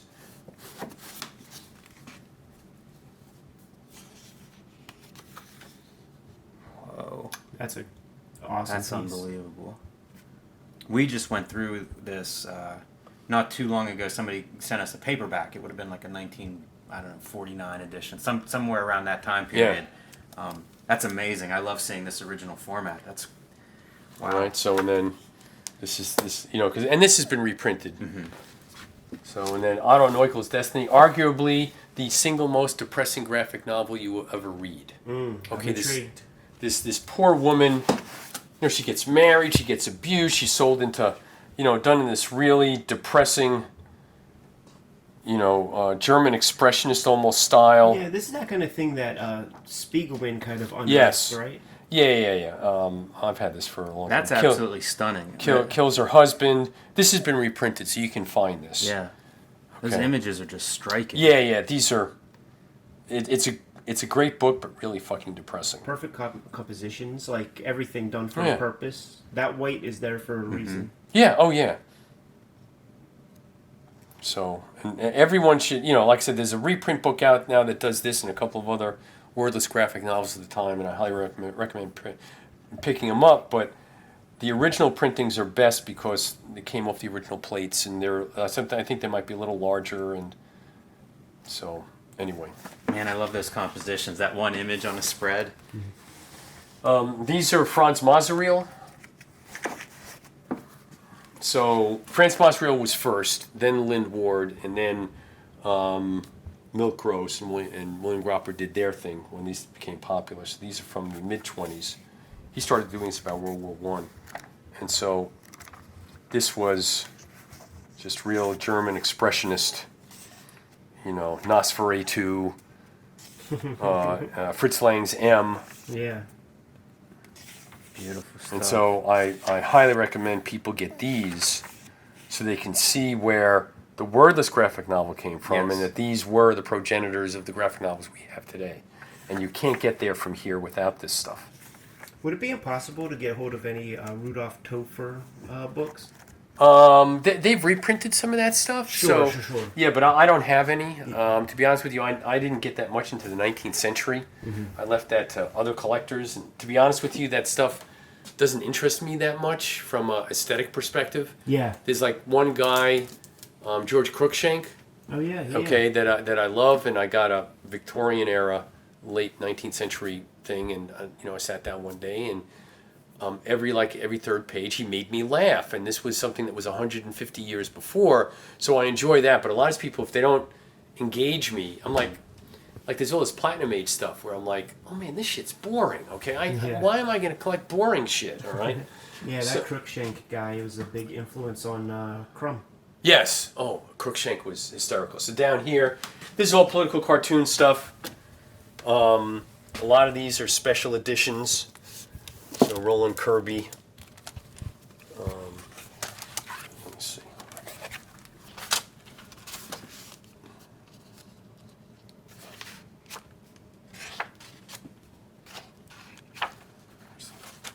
Oh, this one is not it. Huh. We believe you. This one says R.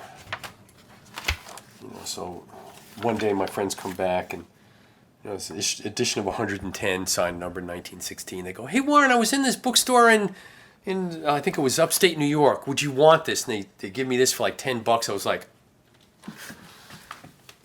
that's an interesting part of the collecting too. It's, you see this stuff and you imagine it's a fortune, it's impossible to find. But sometimes it's just a matter of looking. Like you spend your time looking and digging and find this stuff. Yeah, but those days are gone, of going through the bookstores and finding a lot of this material where you go, oh, I've never seen this before, or this is cool, or that's cool. And so these are all the lefties. So you've got Redfield, who was, this was actually Sid Hoff doing his work while he was doing stuff in the New Yorker for the Communist Daily Worker. All anti-capitalist cartoons. Poor Grover, he's cockeyed from seeing picket lines around his factory. Okay. Art Young, I'm a huge Art Young fan. So I've got some special editions like this. Oh, that's nice. And do you know Trees at Night? No. So this was it the Herald? let me see. I forgot what newspaper it's from. So this is 1927. Saturday Evening Post, okay? So he did these things that were these like silhouettes where he took trees, okay, and made them into something else. Wow.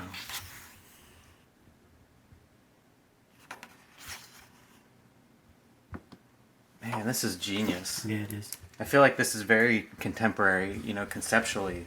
This is stuff people would you know, continue to do to this day. Fantasy. And this ran in Saturday Evening Post, which at the time was, I think, the highest circulation magazine in the United States. You know, millions of copies. This is not, you know, today you're lucky if you get 10,000. And this would have run like one of these an issue or something. I don't know if maybe. it was that often, because, you know, there were 52 issues a year, but there would be, you know, N number over the course of the year. So this was just his take. And what's nice is, and I didn't find this out, so I had this copy, which is really nice. Then I found this one in a dust wrapper, and lo and behold, look at the binding. Look at these beautiful bindings. Yeah, it's that craft is so undervalued, underappreciated, but it's you know, that's part of that collector thing too. Is I feel like we all engage with these collections from different perspectives. Yeah. So, and this is all miscellaneous stuff. So Archie Basheff and Robert Osborne and this Peter Arno signed Al Hirschfeld's first book, which was a survey of the speakeasies in New York. And so, signed by Hirschfeld. New York's 1932 speakeasies. So he went through all the different speakeasies. And this is early Hirschfeld. He hadn't gotten that ornate. Yeah. He hadn't gotten his style yet. You could see him in there, but it's very rough. Right. Yeah, you know, this is him as we know him. So anyway. Yeah, it's a good book. Yeah, I love this one.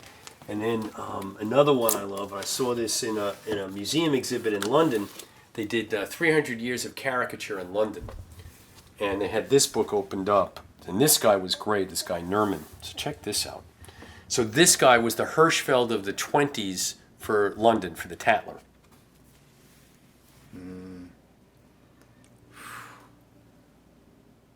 Okay, and then the back has a totally different end paper. And then the whole book is... And these are British stage people, I don't know them, but the book's fucking amazing. So, and I was lucky to find a copy. It's, you know, look at this. This is... Yeah, I am so overwhelmed at this point. Like, but we haven't gotten into the drawers yet, okay? Down here, this is all of Belle Epoque France, all through here. Do you know L'Assiette Aubert? Spiegelman considers this, and I agree with him, the greatest, basically, comics magazine that came out in the first part of the 20th century. So these were the socialists, and so this is the first year. So this is, it came out 10 years. I have half of them, right? Spiegelman's got the whole set. He's got me beat. And so they would put these out, and they would change this insert plate every year. So they kept this. But look at this beautiful Art Nouveau design just on the... These books are heavy as shit, so let me stand up. So every year, you would get... Yeah, I think there's... Let me get here. So every month, you would get a new one, okay? And there was a different... Here, sometimes they did this. I am just blown away. So, so graphic. Oh yeah, this is... Oh, here's another one that I stumbled across. Yeah, this first year they did these inserts. By the way, note the color printing on the facing page. Yeah, let's tuck that back in and we'll go back to it. How about that?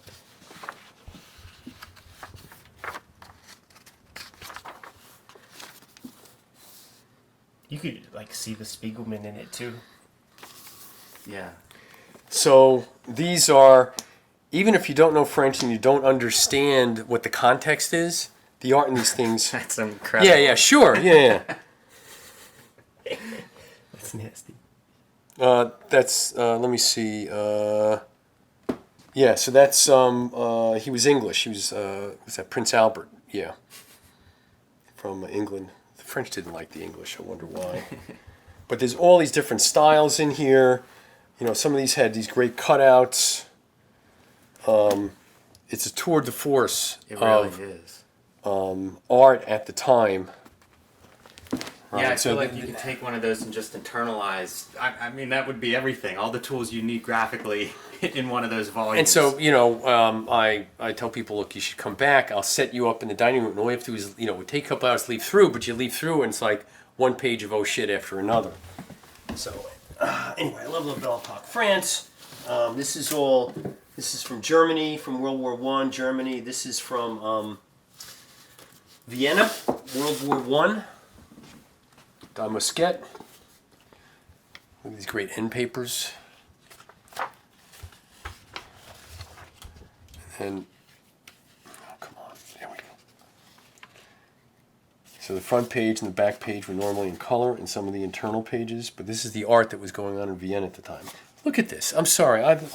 And is this who I think it is? No, it's not DeVecchi.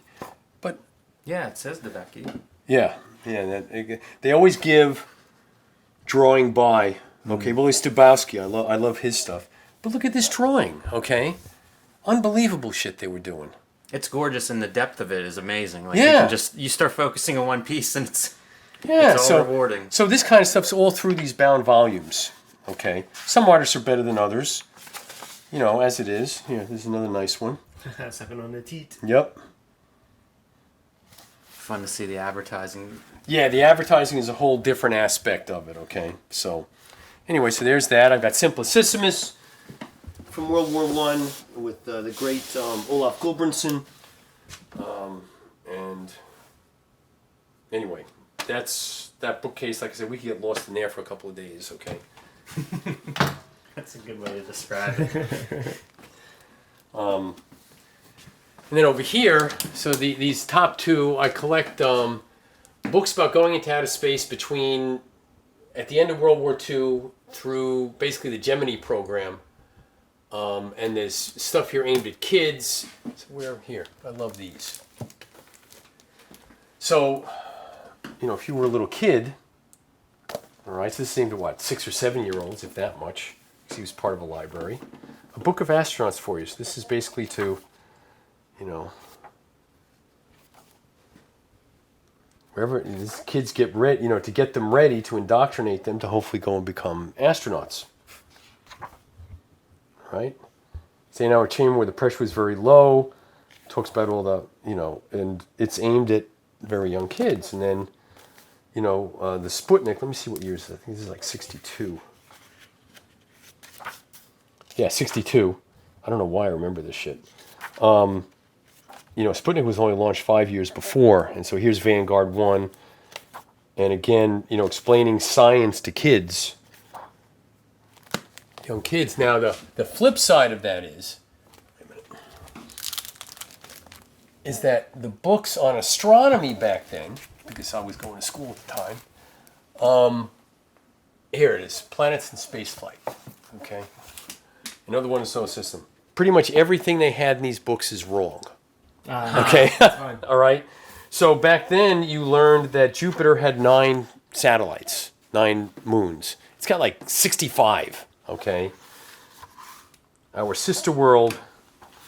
So pretty much all the science in here, or a lot of the science in here is, you know, this is the best photos they had back then of the planet Mars. Now we've got fucking rovers, okay? So anyway, so it's a great historic. And by the way, there's all this great science fiction stuff going on in here. Anyone who's into Chesley Bonestell, you know, look at this. I love this stuff. Look at them little feet with the claw gimmicks. Yeah, look at that. Isn't that great? That thing right there, I don't know how that would work. It'll fuck you up, man. Well, yeah, but Alien. Yeah, exactly. yeah, but you know, you sit there and you go, well, is it for battle or is it for, you know, what's this really for? And also notice he can only go in one direction, so that'd be kind of bad. Are you guys familiar with Chesley Bonestell? Nope.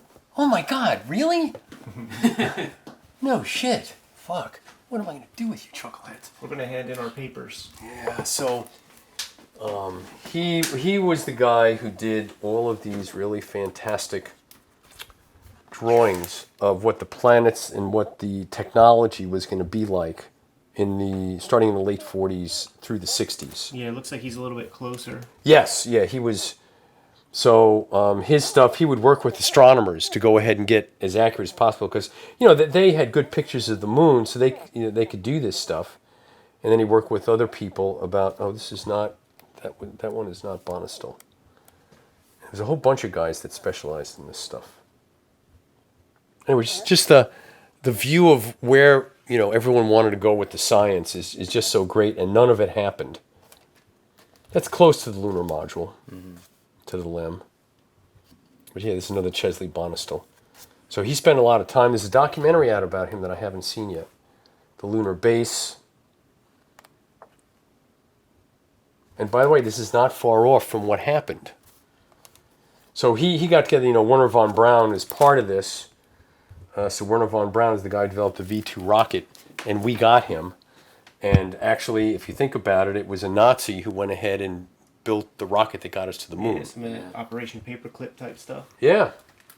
So, anyway, all right, I'll fix that later. Do you know Virgil Finley? Yes. Yeah, I discovered him from Yeah, so this is Instagram, believe it or not. This is a nice book. Look at this nice. What years do you think this was? This is 52 or something like that. Let me see. So This the is work that I know is from the 30s. the 30s. Yeah.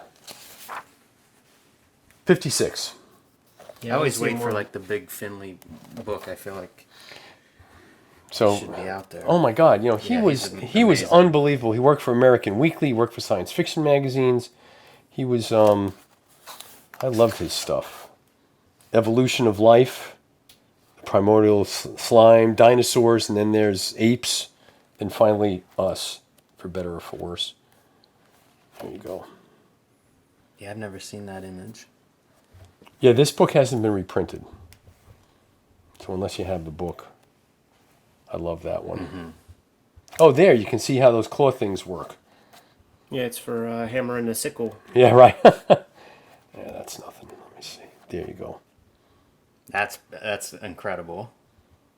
Yeah. Yeah, Wally Wood had this. Yeah, so it's a great book, and I was lucky to find a really nice copy of it. That is really good Finley. Like, Yes. I haven't seen a lot of these images, and they're spectacular. Yeah, it's a great book.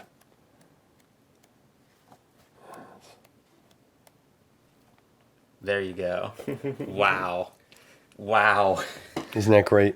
I love it. That's amazing. I feel like Steve Bissett must love this image. Right? I mean, It's like there's a Star Wars guy called Neeb Nob or something like that has that head. all of that like nervous system or whatever that. Yeah. I did see things in there that made me think of like Total Bin. Yeah. Like their inking sessions. You have to And have the fly. backgrounds, like those lines. You got to have flying saucers if you're in the 50s. Icarus getting too close to the sun. Wow, that's gorgeous. Oh Epic. yeah, he could draw. And then some older views of how we would get to the moon. How long is he active? He worked into the 60s. Okay, so this is kind of near, maybe towards the last decade. Yeah. Some mature Finley.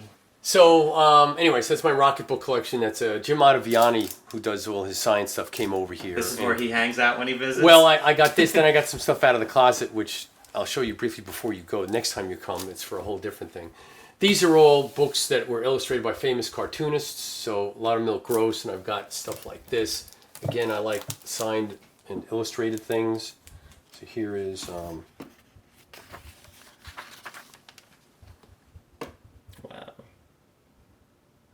So here are the drawers, and before we get into the drawers, I just want to point out stuff, okay? So this is all German political cartoon magazines, cartoon magazines from World War I. This is the rise of Adolf Hitler from World War II, 1930 to 1933. This is World War I Dutch socialist magazines. This is all here. How about this? Want to put this up? Prince Valiant. Okay. And then on top of here, for people that think that comics and movies is something new, check this out. So here is Buster Brown, Universal Weekly. So this went out to all the people in Universal Studios in the theaters, okay, and the people who sold the stuff. And then this is the Gumps. And look, they found this guy to look exactly like Andy Gump. That's amazing. Yeah, it's absolutely unbelievable they found this guy. Okay. Poor bastard. Yeah, right. These are, this is a set of jigsaw puzzles that the New Yorker cartoonist did. William Steig, Tony Sarg, who, by the way, for those of you who don't know, that the Macy's Day balloons, he's the man who invented the Macy's Day balloons. Those originals were real scary looking. Okay. And then... Love the graphic design on those. I feel Yeah, like so- that's something that Seth would look at. Oh, Yes. yeah. Yeah, it's very fun to think of like what different cartoonists that visit, what they're getting into. Oh, yeah, he loved the whole thing, so... Anyway, so, and this is... Normally you would see one of these beat to shit, and I was lucky to find... Chris Hare would do a lot of the graphic design, like the squiggle, like Yeah. Big Quimby's book would have Yeah. some of this. Yeah, and you can see the nice old typefaces and Love stuff it. like that. Love it. And then I've got a, in addition to the Flaming Carrot collection, which now I have to go upstairs and fold when you leave. Just call your maids, man. We know how the game is played. So I have some textiles. So this is an Otto Saglo scarf from the 1930s.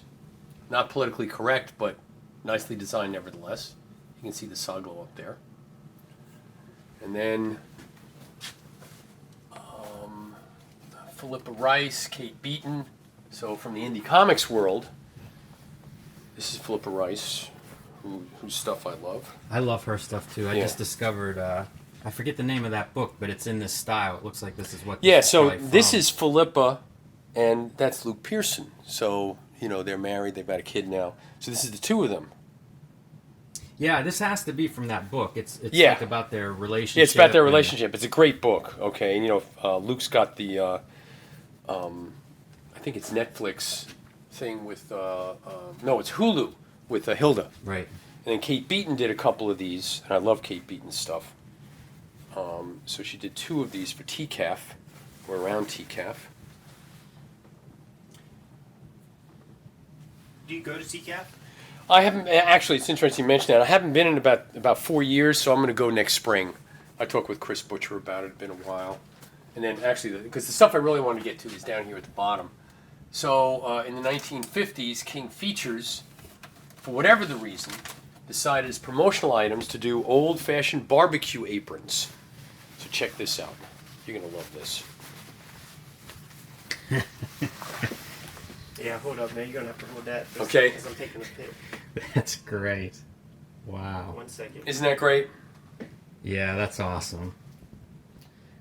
I can safely say they don't make them like this anymore. All right? Nice 3-color printing process. Oh, yeah, no, they spent some money on this, okay? But as you know, It's they're... still super vibrant, too. Yeah, and I have another one. We won't get into that. I just want to show you this one. I've got another one that was, I think, a little later, and they changed the design from Hatlow. All right. Let's get into the drawers, man. Wait, You ready? Let's not sleep on the thumb wrestlers. Oh, yes, this is my Iron Sheik and Hulk Hogan. Yeah, those are the first ones. All right. Favors will love that. All right. I just have to show that I am disappointed I don't have a Sergeant Slaughter. Yeah, I don't think they ever made one. I don't think they did. Yeah. And I have no idea. Are these collector's items? I mean, I've got no There's idea. plenty of them. Yeah, I would assume so, I think I but... still have them. Yours are in better condition than mine. Yeah, look at this. I love these things. Iran, #1. Okay. America, Huck 2! Yeah, right. I love when him and Nikolai Volkov would be on a Singing tag team. Africa. Okay, oh my God. Love And, it. and Volkov would sing the Russian national Yes. anthem. I'm sorry. Deep in the Cold War. All right, so you ready, Jim? I am Ready? ready. This is all political stuff. Oh man. And so here, by the way, even Matt doesn't have these. These are... Oh, I have those too. Okay. And then here are Durfs. I think I might be missing... No, I've got all of these, but there are other minis that I'm missing by him. Here's Keith Knight. All right, here's Matt Bors again. And here's Thomas Nast.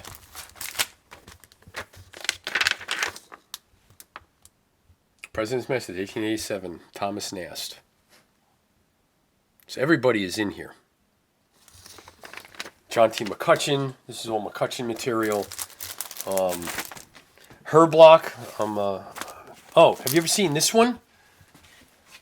From Peter Cooper? No. Oh my God, this is great. Okay. Quoting Bob Dylan, the one who doesn't talk, it swears. So this is all about George W. Bush. That's perfect. Right? And what I do is, one of the ways I collect this stuff is that for the different, Obama, there wasn't a lot of this material, understandably so. But for Bush and for Trump,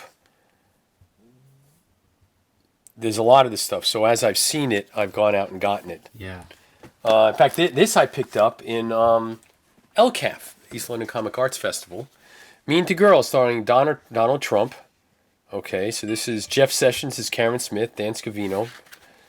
So this is a, just a mini comic this woman did about imagining these three coming in as, girls in school. The hierarchy of the cafeteria, white rich kids, environmentalists, working class, young black men. So this is about them basically. So I just love this. Yeah, the principal can't believe the shit that's gone down since he lost power. That's good. Yeah, I think it's a great little piece. I love this kind of stuff. And then one of my fave Marxists, Stephanie Mcmillan, Rage Against Capitalism. I always buy her stuff. She likes me even though I'm a capitalist. And she's done these nice, revolutionary drawings.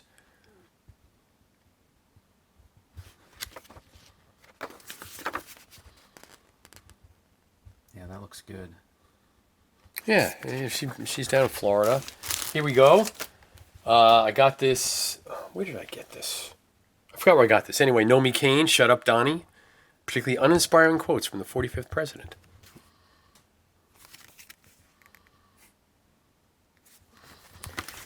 And then if you go downtown to the Hayes Adams Hotel, Cal and Antel Ness have done beer coasters, and you can get the beer coasters down there. Those are the Cal ones. What is this one? Oh, the Alt Left Manifesto. I forgot. This is another one. I forgot where I got it. I think this is Nomi Kane also. Yeah, it's Nomi Kane also. So it's a little fold-out thing. So this is kind of a riff on the alt-right. And I also have here. This is actually very interesting, at least to me. So this is from the Pittsburgh Courier, African-American newspaper. And this was one of the first comic strips that ran for many years in the Courier. Let me just get this one so you can take a proper... You can see the great logo that they've got. And this was only for... The copy of this book may only be obtained by the Pittsburgh Courier subscribers. They're not sold separately. And so these are all cartoons that ran in the African-American newspaper, the Courier, about African-American history. And this strip ran well into the 70s, at least into the late 60s. The art has changed, but it's still the same stuff, 1940. Anyway. You can't leave here without checking out the underground section there. Yeah. All right, so let me stuff that back. Okay, that's enough for that page. Oh, how about this? I'm just going to do it this way so I don't have to worry about it. There. Okay. There we go. Better.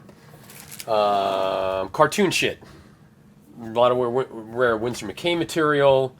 Bullet Woods, like I was telling you, more Soglo. Frank King did 2 books about what's going to happen when Prohibition hits. So he illustrated both these.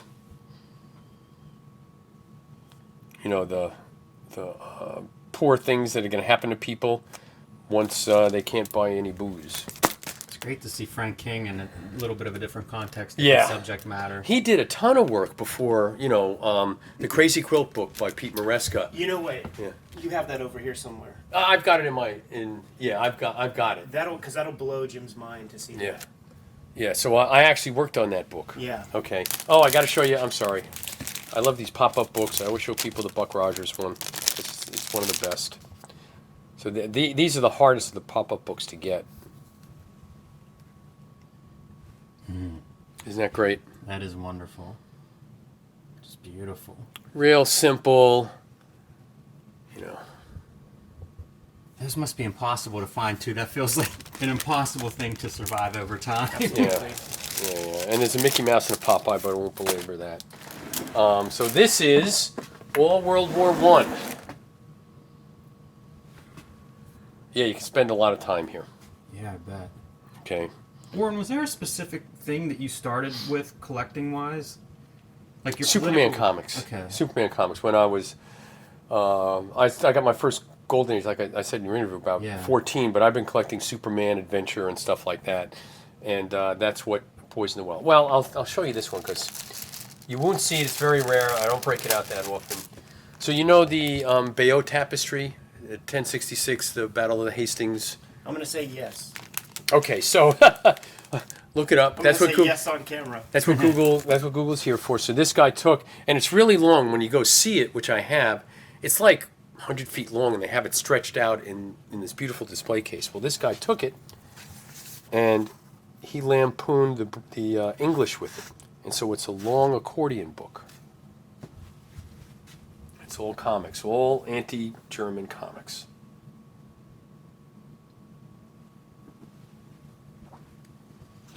That's another one of those that looks like amazing to preserve that through time.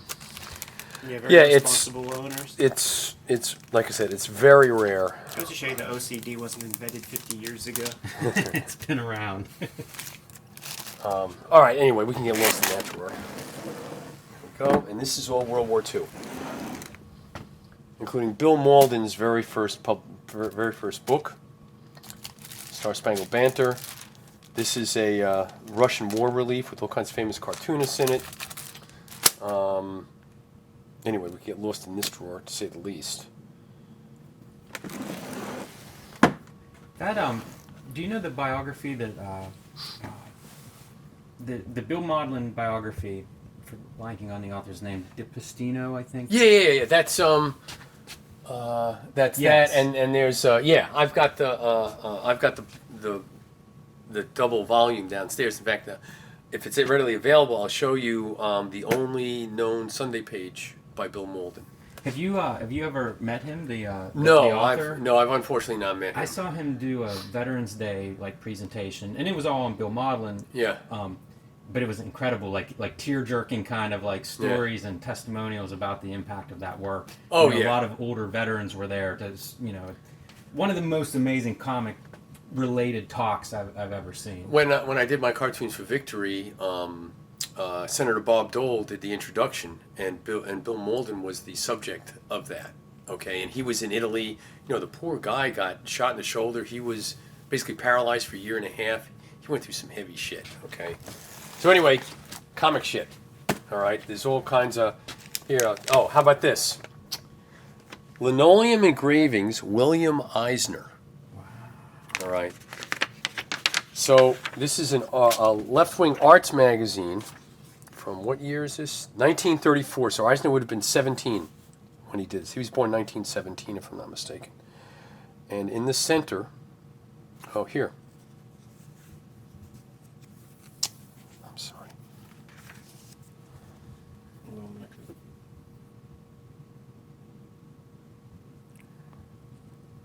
William Eisner. That's the graph. But in the center, here we go. They actually laid in. Oh, come on. Here we go, here. William Eisner. I'm trying to get the glare off of it. Yeah, it looks good. And I think there's... Oh, that's the back. I'm sorry. See, so they did this on separate paper and just laid it in the middle. I don't know if that's documented for him or not. That's a prank call, Dennis Kitchen. Well, I sent, as a matter of fact, I sent him scans of this because he didn't have it. Let me see. I do have a small Disney collection. This is considered the very first Walt Disney comic book. That's exciting. Was that put out by Dell or? Whitman. Yes. that a lot of people don't get a chance to see. Are you Crazy Cat fans? Sure, absolutely. Have you ever seen the program?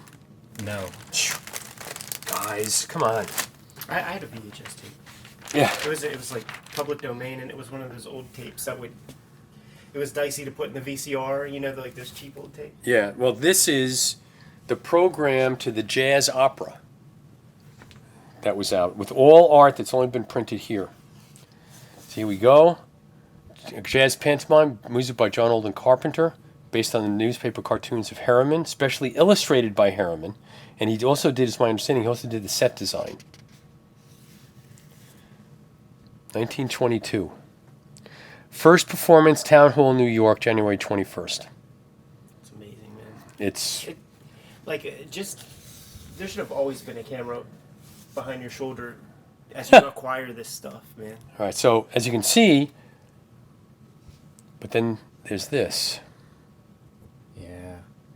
All right.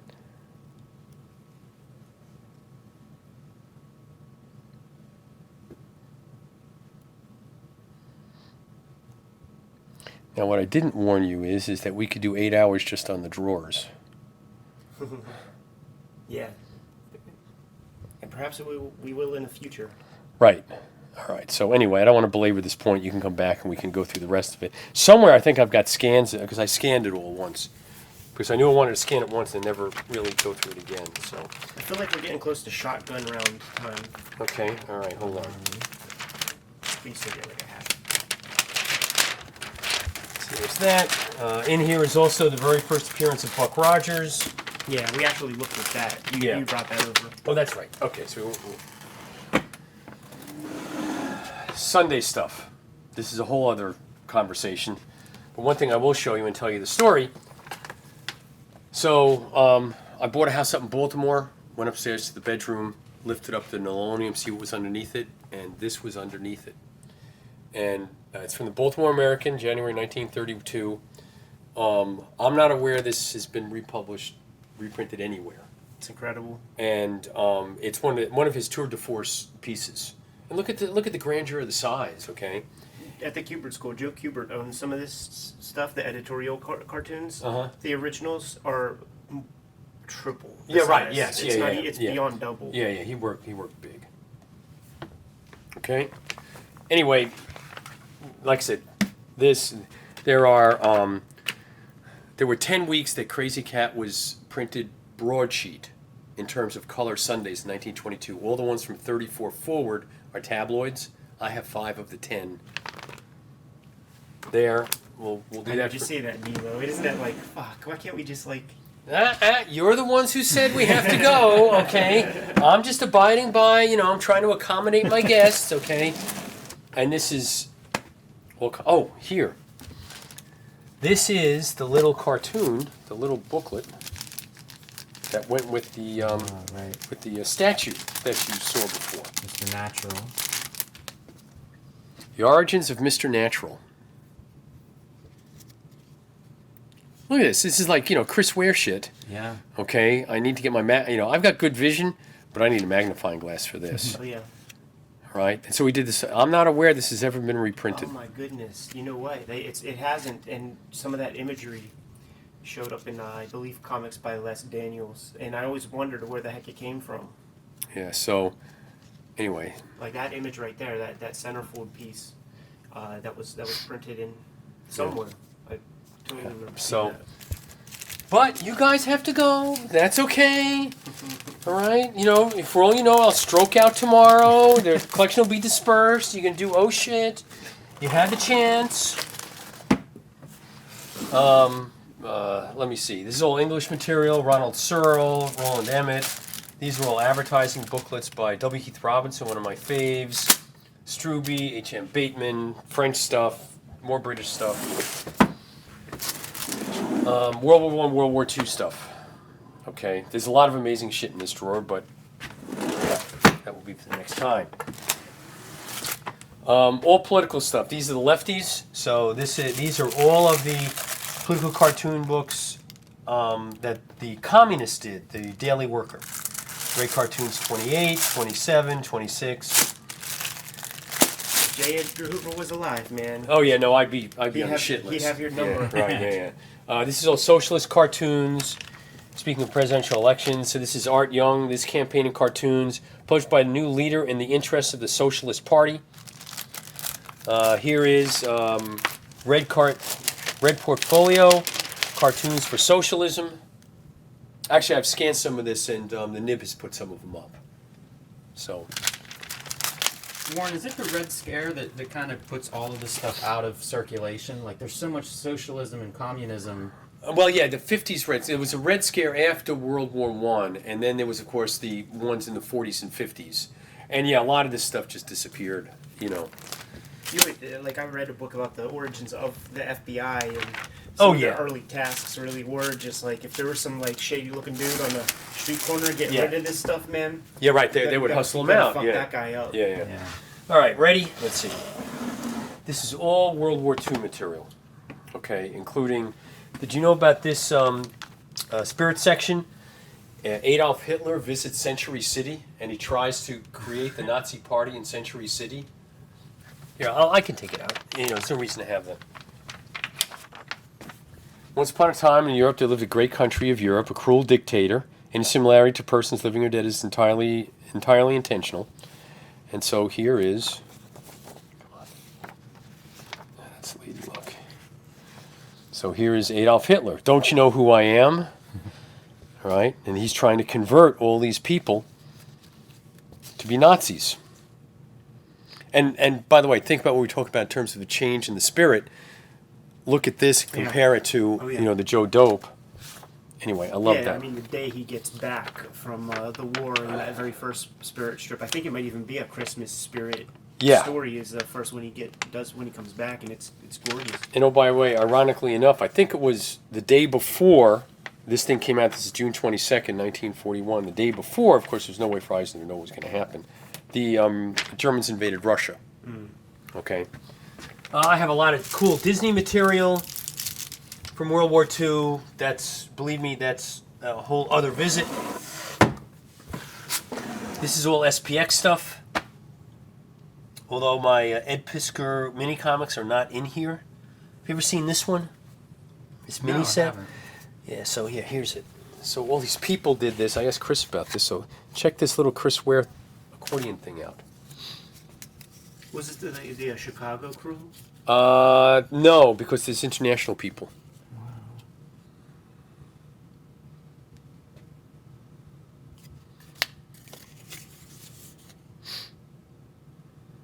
I feel like there are graphic novels that aren't that elaborate. Yeah, right. Yeah. Well, It's a lot of cartooning on this pages. all right. So I don't want to belabor that point. Anyway, there's more shit in there. This is all posters and stuff. So there's, as you can see down here, there's more Eisner posters down at the bottom. Sagla posters from World War II. This is a Tad Dorgan trolley car sign. So this would have gone up on the top of the trolley cars. And there was a whole ad campaign with famous people. Christy Mathewson of the New York Giants was one of them. The Tuxedo went ahead and had promote this. And here is Tad Dorgan, cartoonist, and he's, I don't know if you knew this, but he's the man who gave us the words the hot dog. Amongst other American idioms. Hot dogs, Dagwoods. Well, Dagwoods came from Blondie. Well, comics. The comic strip, That's yeah. all I'm saying. Look at this great ad, Skippy, for Modest and Westinghouse light bulbs. In the shape of the light bulb. And then, let me see, one more. Oh, yeah, here's one. Actually, Chris was very kind and gave this to me as a gift when he was here, not this time, but the last time. So it's a stand-up. Now, of course, what's going to happen is these people are going to see this stuff and they're going to go, well, why didn't you stay longer, okay? We want to see more shit. You know what? We got to cut out very, very soon. Yeah, And we're there. I want to get you on cam Okay. just to sign off before we This go. is all portfolios. And then, here we go, down at the bottom is all the underground stuff. So, down here, take out these, I've got the narrative corpse. There's also a poster to this. No Zone with Yo Swarta cover. And then here are the Gothic blimp works. This, everybody should have a set of these. They actually turn up. They're not that rare. Okay, surprisingly enough. Super surprisingly. Yeah. I didn't think any of those hippies would have their shit together enough to keep these things cozy. Well, some of them apparently did. This is the famous one, of course. They just did a statue of this, which I'm sure will never be sold at SPX. Yeah, no. Saw the original for this at the Carnegie Biennial. Yeah. Yeah. It's on a graph paper, kind of like the graph that the grid that you have, Jim, on your templates. Here we go. One of my faves, Gilbert Shelton. Yeah, genius, man. Love him. I got an opportunity to interview him at... KMD. Yep. Still vibrant. And man, you know, that guy's still cranking out some seriously good work, Oh, okay? he's amazing. All right. I can't wait for the next book to come out. Here's Robert Williams.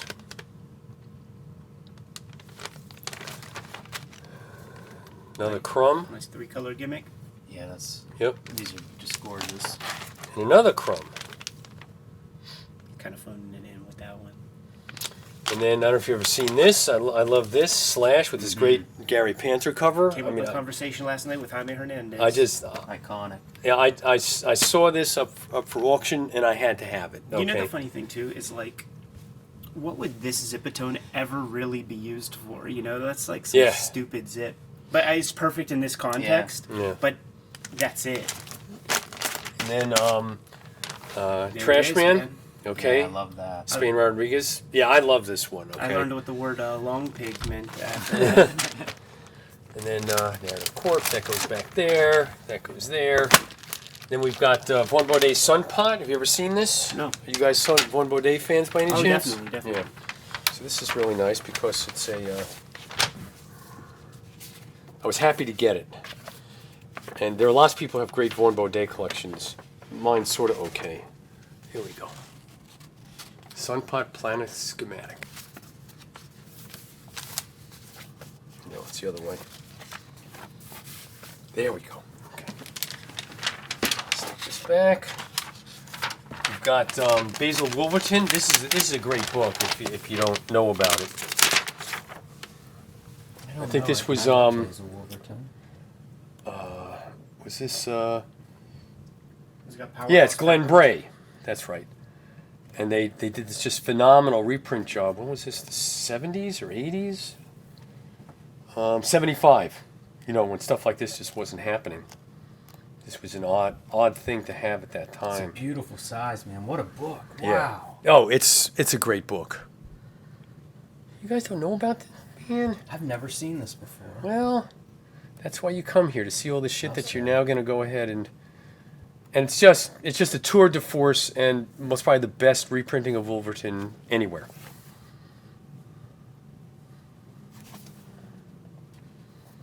It doesn't come up too often. It's not like it's outrageously priced, but it on the whole it doesn't come up that much. Here are some East Village others. Kim Deitch cover. The comics issue, Spain Rodriguez cover. That's a great cover.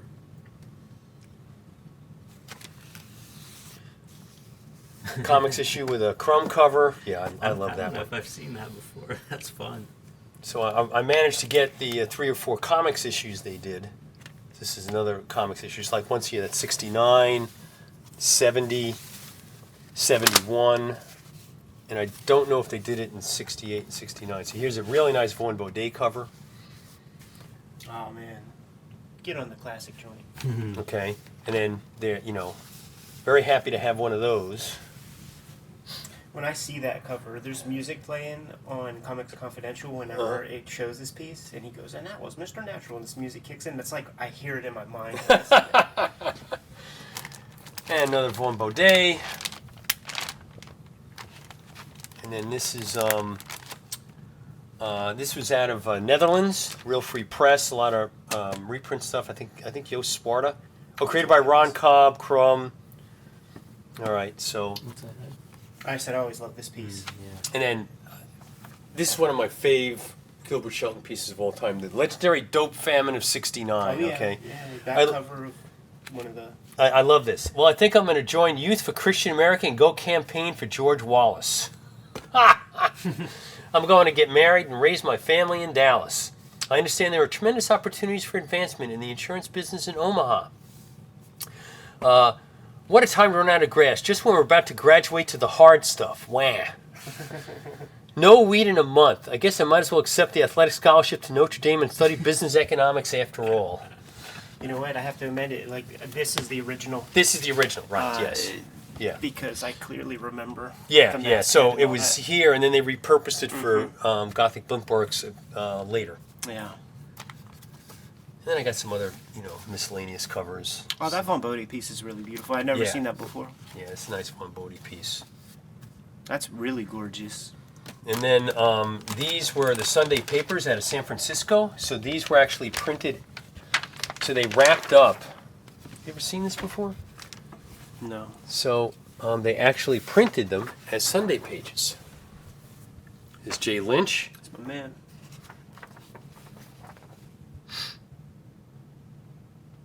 All the big dogs. Yeah, there's one of them here with early. 72. This is like we're inching toward Yeah, the arcade magazine. Yeah, yeah.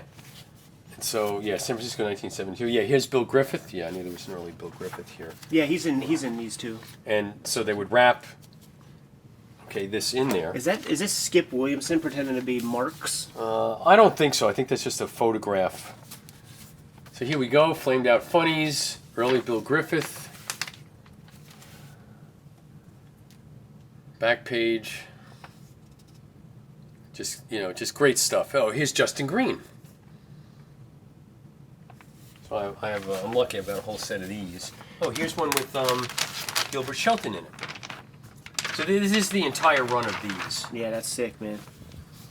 Yeah, and this is number 1. Okay, so That's the thing too. Like you can really make note of like the yeah, see. tremendous color separations compared to even the comics and stuff. So this is the way, okay, Sunday paper, and they wrapped it in the Sunday page the way a newspaper was wrapped. yeah.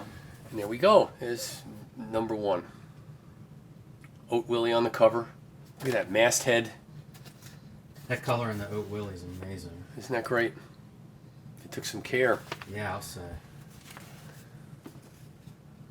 There we go. A little pornography, isn't that? Some Trina. Yeah, it's Trina Robbins. Yeah. Yeah, drawing some dicks. Yep. Nice. Ted That's Richards. awesome. Yeah, we're getting into the Air Pirates crew, man. I see a Bobby London right here. Oh, let's see Bobby London. I'm sorry, Dirty Duck cracked me. Yeah, up. Okay. yeah. Okay, so let me. It's funny too, man. Like he was doing Dirty Duck strips in Playboy in the '90s, even. Let me just do this. There you go. There's your Dirty Duck, channeling your crazy cat Yeah, some with Griffey. a Griffey. All right. So. I have one major question Yes, sir. for you before we get out of here. Yeah.